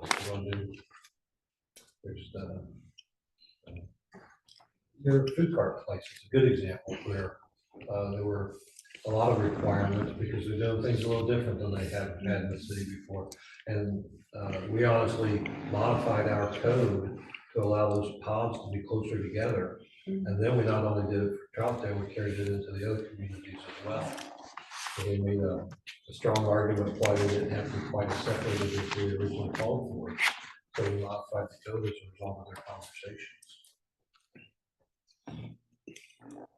Very good. This is Sherry. So I really do have some concerns. I appreciate, stuff is coming out of our general fund, but I look at this and I think seasonal sales of like Christmas trees.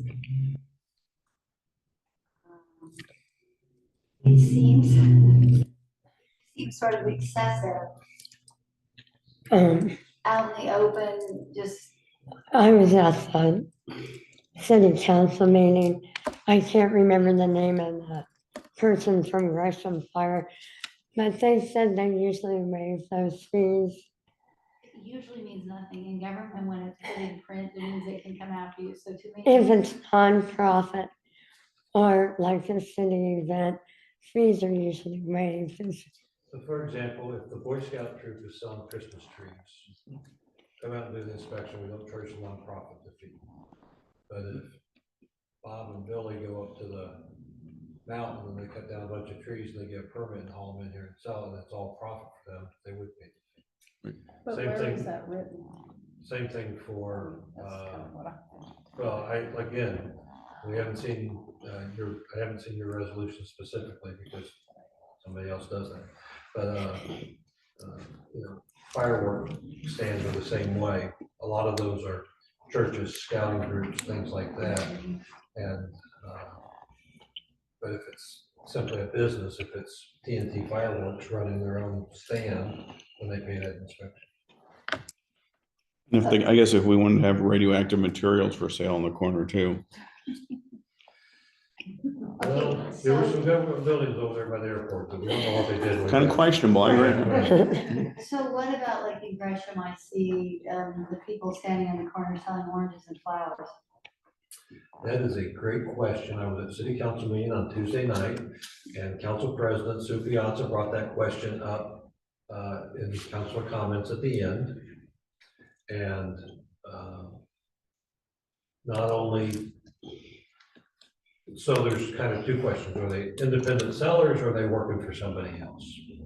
And usually it's somebody else, and they need to have a business license to do that. But then there's also a code enforcement portion of that, that standing in the median with your flowers and oranges lined up isn't necessarily the safest way to do it either.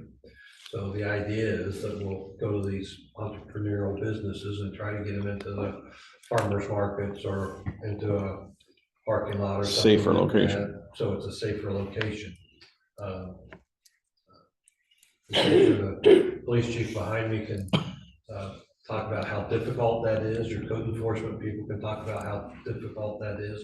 But it did come up at our last council meeting, and the city manager said he'd have code enforcement investigate what's already in place and what they can do about it. But yeah, that's It seems like it stifles the entrepreneurial, get out there and start something new. it The does. kid with the lemonade stand. Yeah, I was gonna has say to the same pay thing. That's kind of an 50. example. Where's your business license to sell lemonade in your Yeah. front yard? Yeah, so it kind of So- stifles that kind of spirit. Okay, the other thing I have a big concern on is we popped into residential and open burning now requires a $158 permit. What? And we bled over into the next item. Nope, it's No, on no. exhibit B, thank you very much. Oh, open burning. Open burning Oh, residential. Yeah, 58. yeah. There you go. Oh my goodness. So when you pass your burn ban, like all good communities have, sorry. So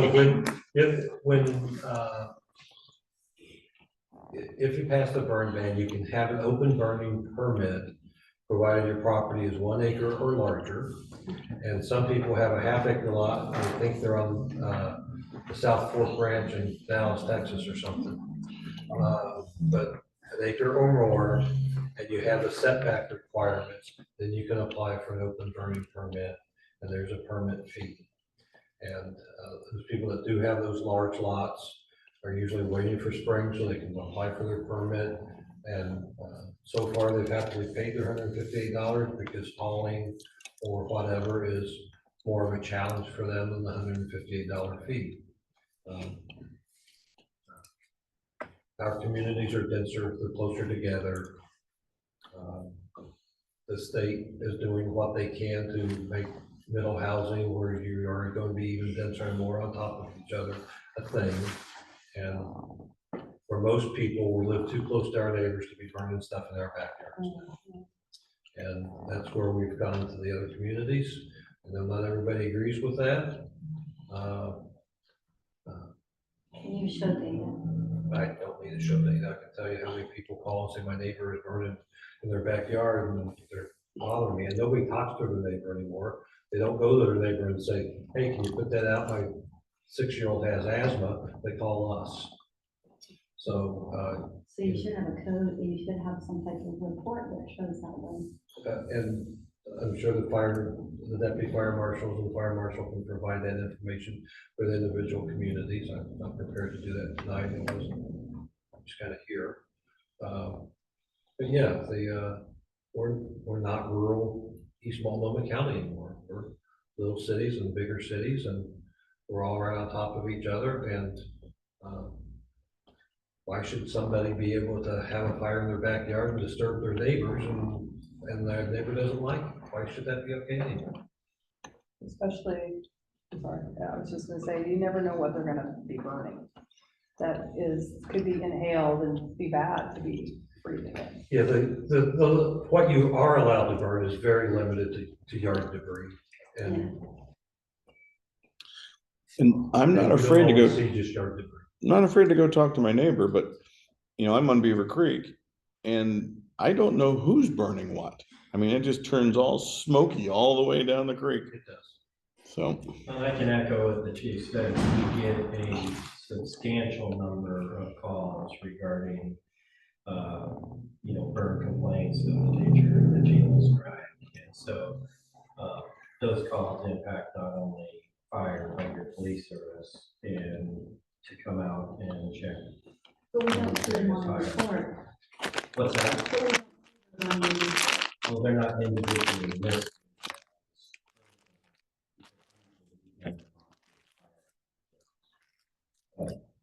Dispatch makes a decision on, usually if there is something where there's a immediate safety issue involved, where somebody calls and says, somebody's burning in their backyard and embers are falling on my house, or something like that. Police as well as fire will get dispatched to that because of the reckless burning. But yes, They were also developing into neighborhood dispute where neighbors are yelling at each other and you do see them on the report because it's part of the total number of calls for service.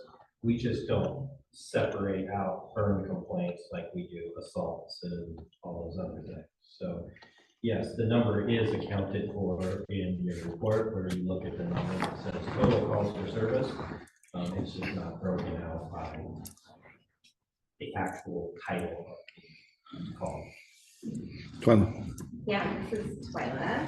I have particular interest in this. So did we move into the burn ban? We'll have to Or are we slow. closed? yeah, let's finish. Okay.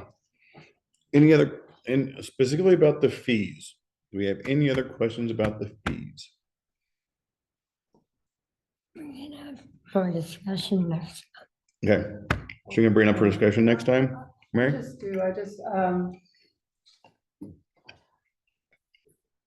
Where is it stated the more specific information about? I mean, or is this it, pretty much what you see on this fee schedule? Well, I think we probably need to get a hold of code enforcement or even like our planning department and ask them where does this tie in with the business license and the other permits. So, Yeah, Ray said he could have somebody come in and talk to us. So I'll ask him to do that. Okay. all right, so we'll discuss fees next time. We'll ask for somebody from the city to come in. Is it, Sure. question though, city council talked a little bit about this when I was at the meeting, and Gresham Fire talked a little bit about, right? yeah, but the city council heard, and how fast are they making a decision? If we wait till next month before we have a meeting, are they moving on this at all fast, or do we know? It doesn't appear they're moving very fast. 'Cause this has been in effect for years, I right? don't, yeah, I don't think 2008? it's on there, so no. Yeah, okay, well, I just didn't know how fast they're trying to decide on all this stuff, so. I don't think it's on Tuesday's agenda, Okay, and I don't think they need, I think the following one's canceled. okay. So good. All right. So now let's go on to burn ban in Troutdale. The city would like us to review the burn ban details. It's on the back page of what we just looked at. So this is a new chapter, Fire and Life Safety Code. And it talks about no person may, blah, blah, blah, blah. Looks like the numbers are off. Right? 2, 3, 4, 5, 6, and 6.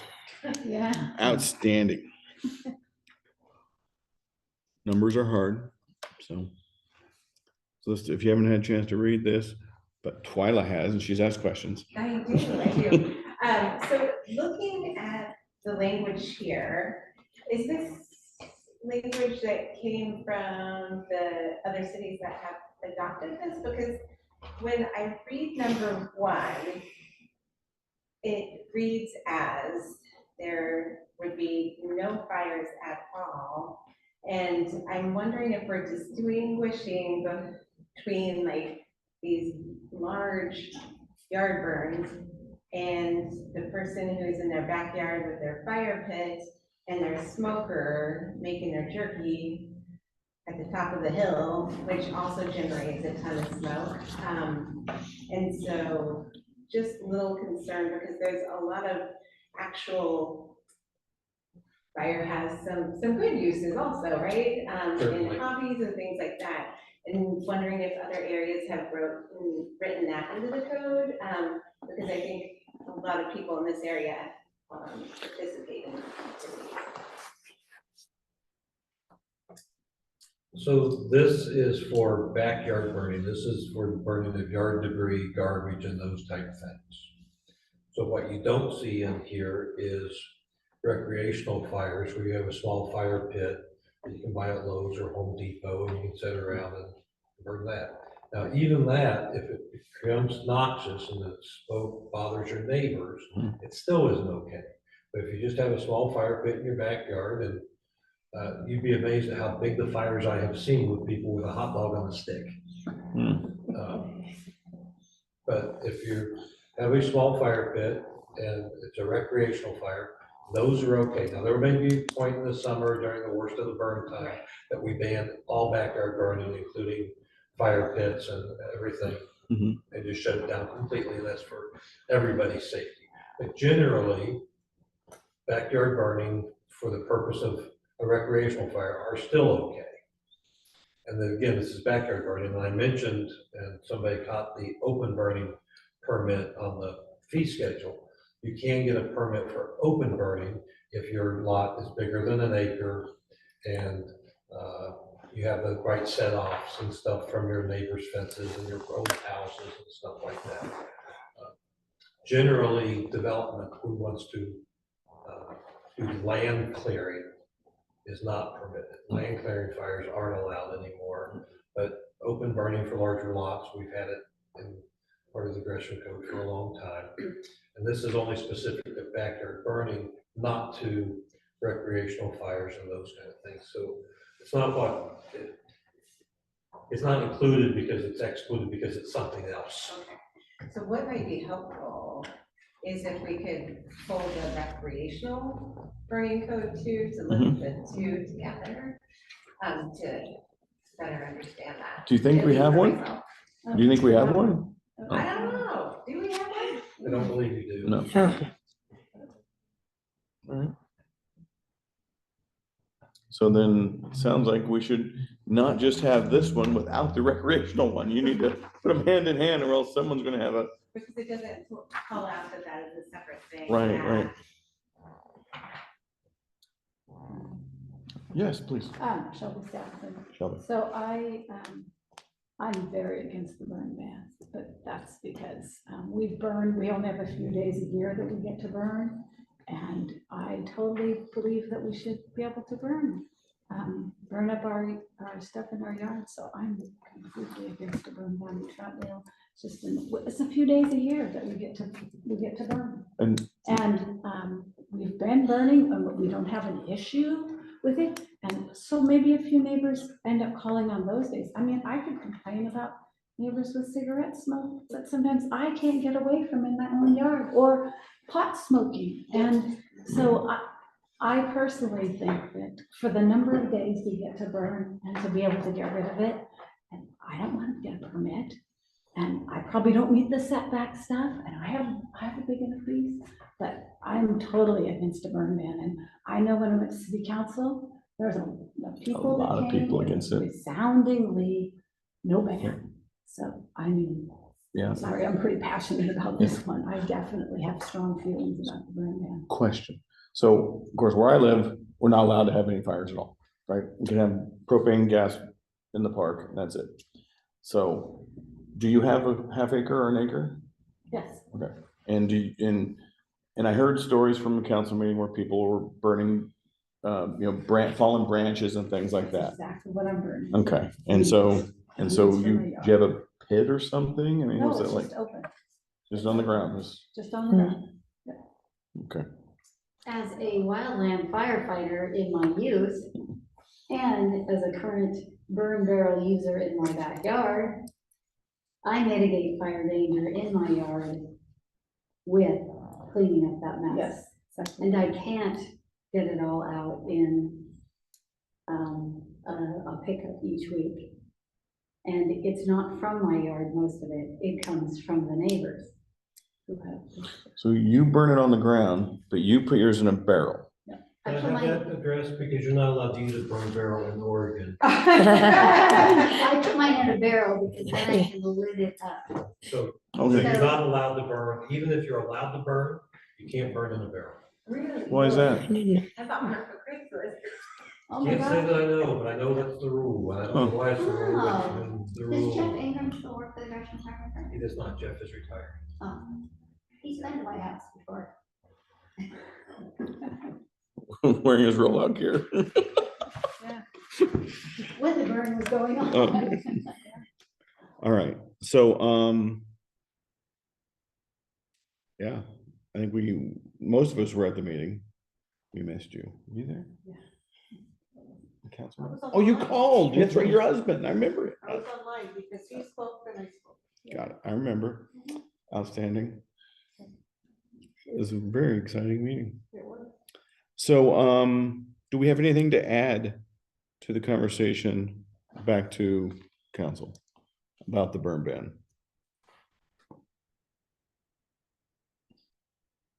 I did just confirm. Oh, yeah. We are- We obviously are. Pardon me? I was just confirming that's burn barrel.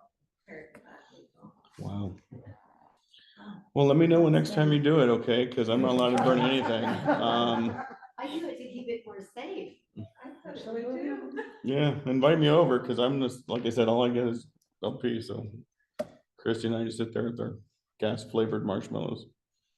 I don't think there's anything else to add. I mean, I think we made a good point about if there is a proposed burn ban, it needs to have the recreational, side to it as well. But I don't think that's really gonna have much. But right now, Yeah. council just wants us to go over this. Okay, because we've got this, the fees, the red lights. And we all need to get this done within the next month or two. We can add that we'd like something recreational, but I'm gonna say, from hearing the people at city council that night, they don't want the backyard burned. They're not gonna want the recreational mess either. And it was absolutely unanimous that night. Oh, absolutely. No one spoke for it. Right. So So, Ms. Carroll, the question I have is, we're supposed to look over this in what? what comments do we want to give to council? I mean, is there anything that new, aside from outlining what a recreational permit would look like? And I would think that would only be if it's straightforward, it would. Yeah, I or we think would be further this is what you can't do, yeah. and then the recreational thing is what you can do, right? So right now, I think that by having the no, right, this is what you can't do, which is a lot. And I think that's definitely got a lot of people up in arms, Yeah. up in flames. But I think that to outline what you can do might be something helpful. If there's anything that would alleviate, showing the exemption for the size, showing the exemption for the type, calling out the barrel thing, whatever that was about, getting in line with the state. That might be something to consider, but And it seems like there's so many no's that may not be enough. So we can take a vote on if we want to accept the burn ban or not. I don't think would anybody vote yes to accept a burn ban? You would? Probably would. You would? Yeah, thanks, chief. All right. Yeah. Anyone else? Just a straw poll and just see where we're at. I'm all about our rights too. So what we could end up saying is, at this time, we don't recommend a burn ban. Yeah, We do not, yeah. At this time, I don't think there's enough support for the burn ban. but I think you have to take. into I was just control gonna of say. that. So I need someone to make a motion.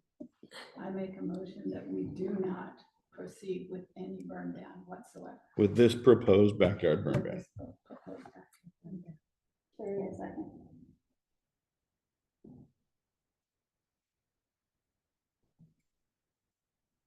Vote. Yes, go ahead. All right, all those in favor? Aye. And those opposed? All right, Hey, awesome. Excellent job. Thanks, everybody. Because I'm more opposed to the pot Like smoking 6 to that's 1. down below me, that gets into my house during the spring and summer, that I can't breathe. That's what I'm concerned about. I'm concerned about the burn, but I'm just concerned about all that pot smoke. I mean, it's just, I It's can't not even the breathe. smoke, it is the bloom in the grow that's going on. Where's this at? Oh, it can just be in somebody's house, they. I wish I don't get invited to a lot of people's houses, so. A neighbor. Exactly. Okay. All right. So that was number 8, burn ban.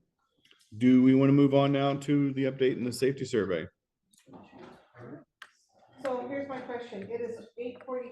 Yes. We're gonna push it to the next meeting? So my question is can we push the update, safety survey, the discussion on the red light cameras to next month's? Can I just make a agenda? motion on the red light cameras that we just push that off for a year? No, No. Until 257 gets their stuff figured out? no, no. I can't make that motion? I'm Yes, not you allowed to? can. Yes, you can. because I mean- that's point of order. Gentlemen, thank you, Chief. Thank you. Sorry about the burn. You can make a motion and we can vote on it, Okay. but, I gotta think of what the protocol is. Okay, I need to know, Ray is getting someone to come out next month to talk to us about, 257th is not involved in this. So don't worry, I already had people come talk about 257. It is not involved in our red light camera at all. Okay. Okay? I'm getting very frustrated. They asked us months ago to do this. I want to vote tonight that we do not want to do this at all. And I will present that to city council because we can't keep pushing it off. It's been a year now. It has not been a year. All right, so let's have a motion, Been close to a year. up or down for the red light cameras. I make a motion that we vote yes or no on whether we want to do anything with red light cameras tonight. Not tonight. Oh, I want it resolved. I am that's what not, I'm saying. I am not gonna have Ray have people come out here and talk.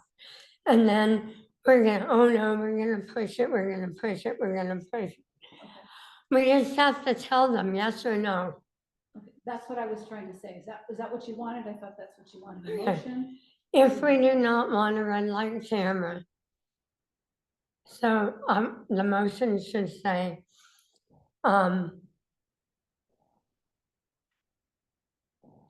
our committee recommends that there be no red light camera. Okay, I'm Shelby Stephenson. I make a motion that our committee proposes that there be no red light cameras at this time. Is that what you mean? Do we have a second?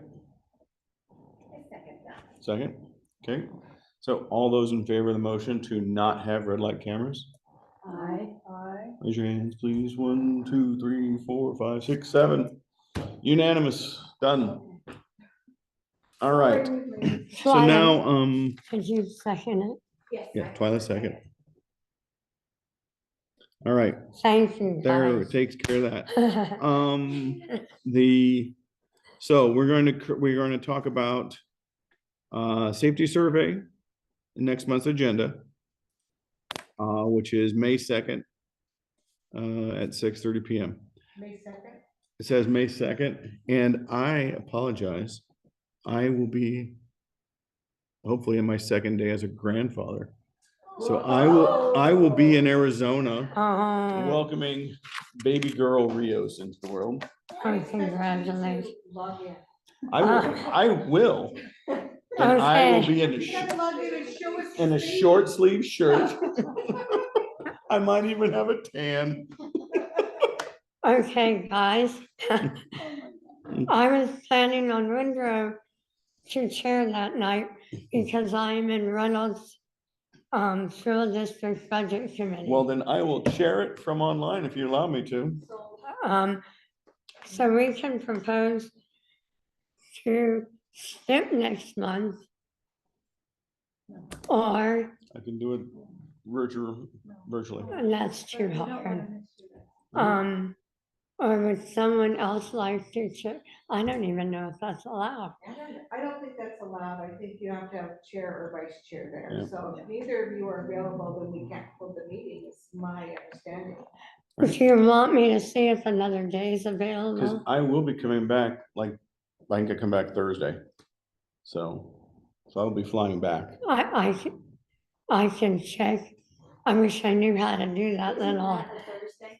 I'll be in the airport, I'm sure, but You mean the following Thursday, or after that? this is Thursday, the 4th, right? Second of 2nd? May. No, I fly back on the 2nd. So I will be in the airport or, I just don't know what time it is. Okay. So, I realize it's late and we want to get out of here.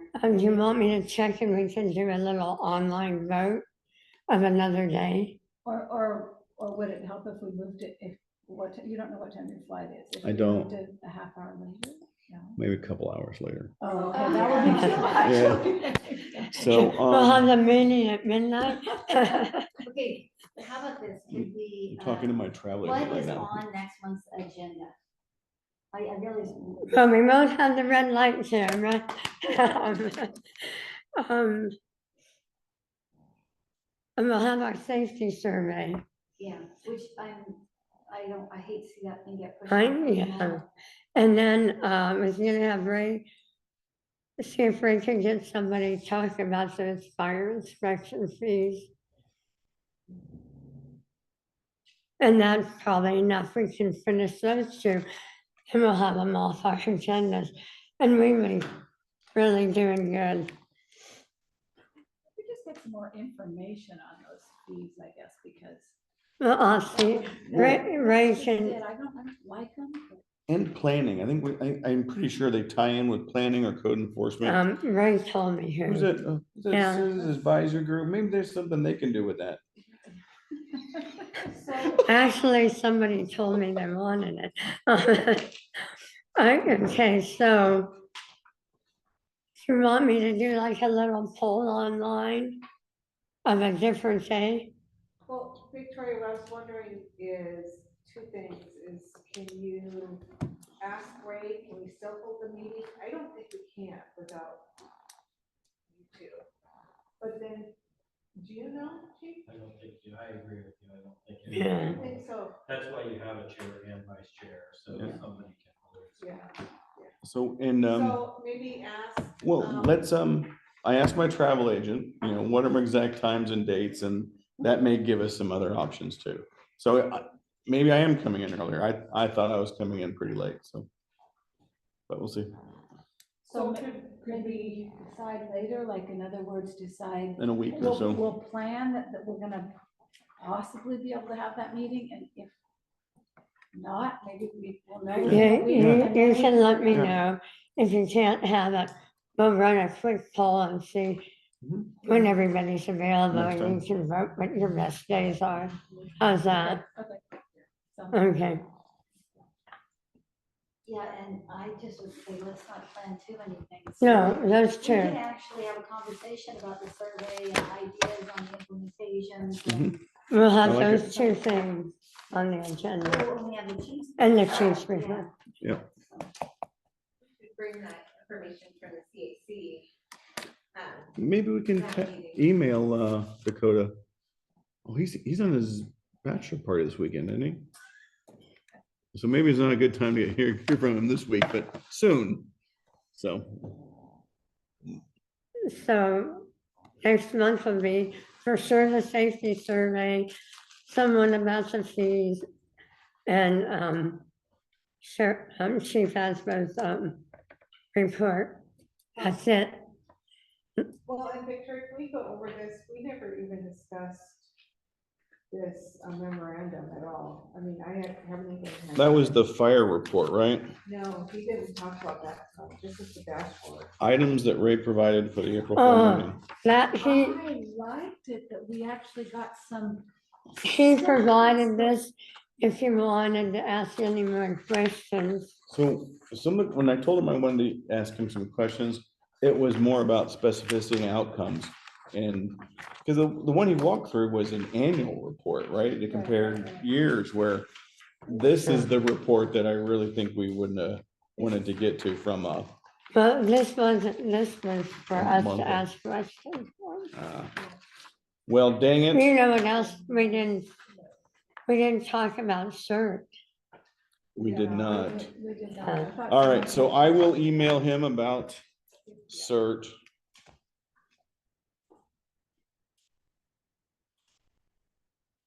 And I think this is the dashboard, and this is the kind of information we have wanted for a long time about fire and emergency services, so yeah, how have we got that generated, if we can get that generated more often? But it's true that I was trying to look at it and analyze it and understand it. So. while he was talking through the other Well, one, I yeah. did it this afternoon a little, but I really still didn't feel like I knew what questions I thought maybe we'd go through the report, so then maybe we clarify some, I don't know. Oh, I don't know. Well, can I say something too? So, I was on the Beaver Creek next door, I think it was. And on there, a citizen, and I asked, the chief about this, the citizen about this levy that, Gresham City Council just voted on. It was 4-0, and it's a bill. It's like their fees are added, the fire and police fees are added to their water bill, people's water bills. So they voted to take off the expiration date. And so it's just there. So I asked him how that would affect their future. And he said, like right now, it's around 9%, but they couldn't just raise the percentages of fees without going through a vote. But a lot of the citizens in Gresham are like, yeah, we need to pay for it. And then there's a lot of, I'm concerned about how that vote's being done and. Well, they've lost 2 votes. Yeah, well, yeah, because they left early, according to this person that. Are you talking about how much these fees can increase each year, like this one talks about the fees can increase by 5% a year? I thought that was pretty steep. It was on, But I didn't ask about that. We about done. Okay. so All I right. was just concerned about how will that affect those fees, and how does that affect us when we're in a bargaining year with Gresham? What did you say? She didn't ask. Oh, okay. That's my question.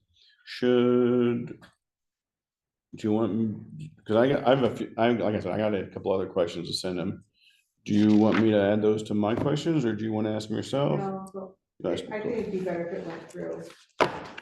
So this is what it says. Gresham County City Councilors voted 4-0. Morales, Doug, Early, Jones, Dixon, and Hilton weren't there to remove the expiration date off the police fire fee on our water bills. It is set to expire in June. Instead, they made it permanent, not to have an expiration date.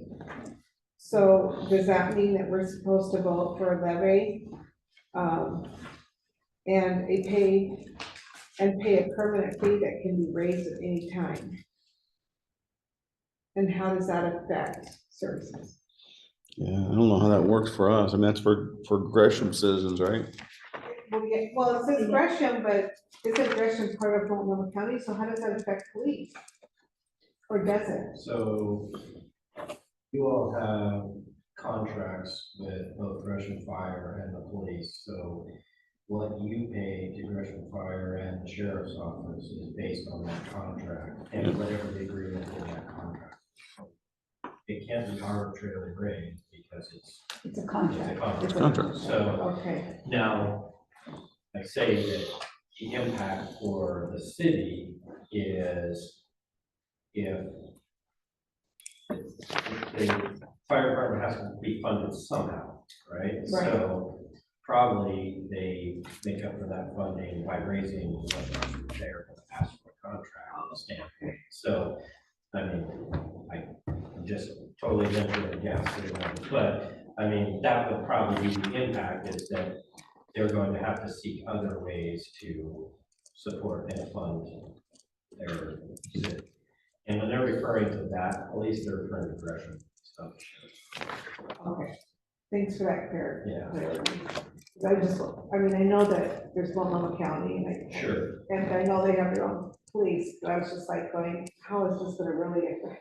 right. All these things Excellent. going at once. Good. you know, and, Great questions. Can we go into council member comments? Carol, can we kick you off? Do you have any other stuff you want? I have no others. I thought this was a good meeting. I thought it was great that he came and spoke. And that was good information for update. And I'm glad that you listened to us about the gentleman that's on frontage. Yeah. And hear our concerns. We are certainly interested in getting some help.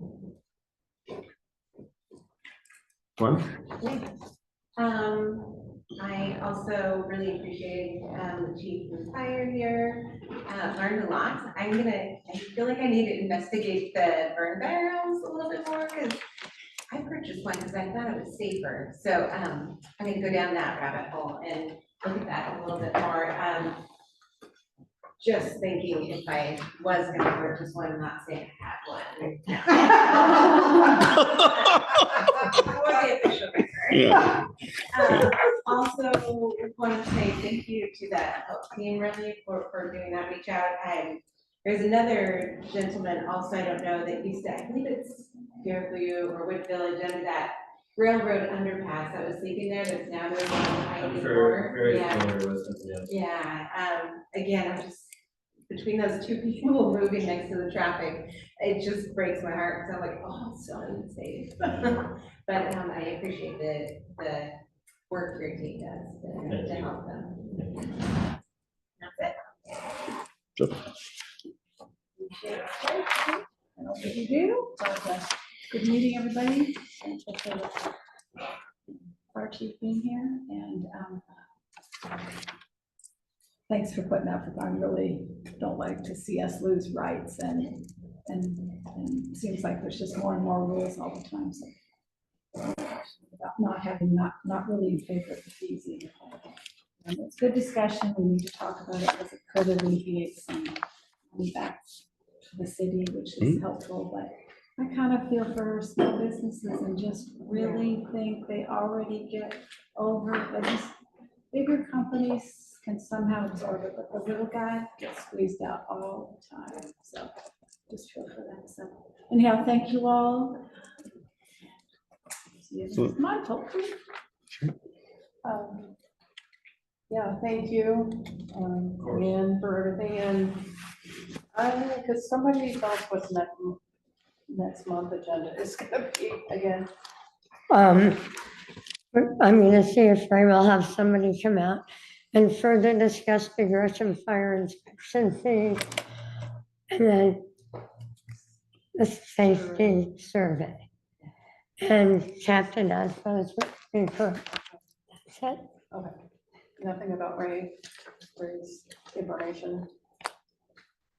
That was for us to ask further questions Okay. about the fire while he was here. Gotcha. Okay. Thank you. The hour is now 9 o'clock. No, good news, thank you. I would appreciate getting more information and hearing it. And I concur on that. Hate to see any freedoms get taken away, constantly snatched from us one way or another. A good woman used to tell me, I might not agree with what you say, but I will defend to the end your right to say it. So I kind of feel like I might not like certain things, but I know sometimes things have to go that way. So anyway, yeah, so thanks. Awesome.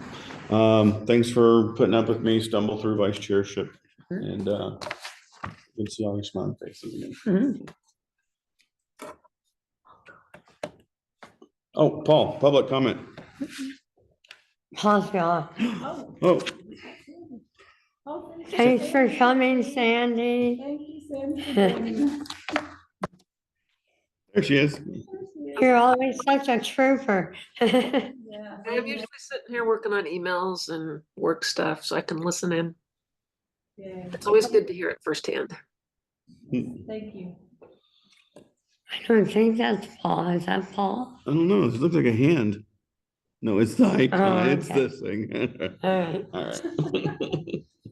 Now we need a motion. All right. We have a motion to adjourn. I'll make a motion that we adjourn tonight.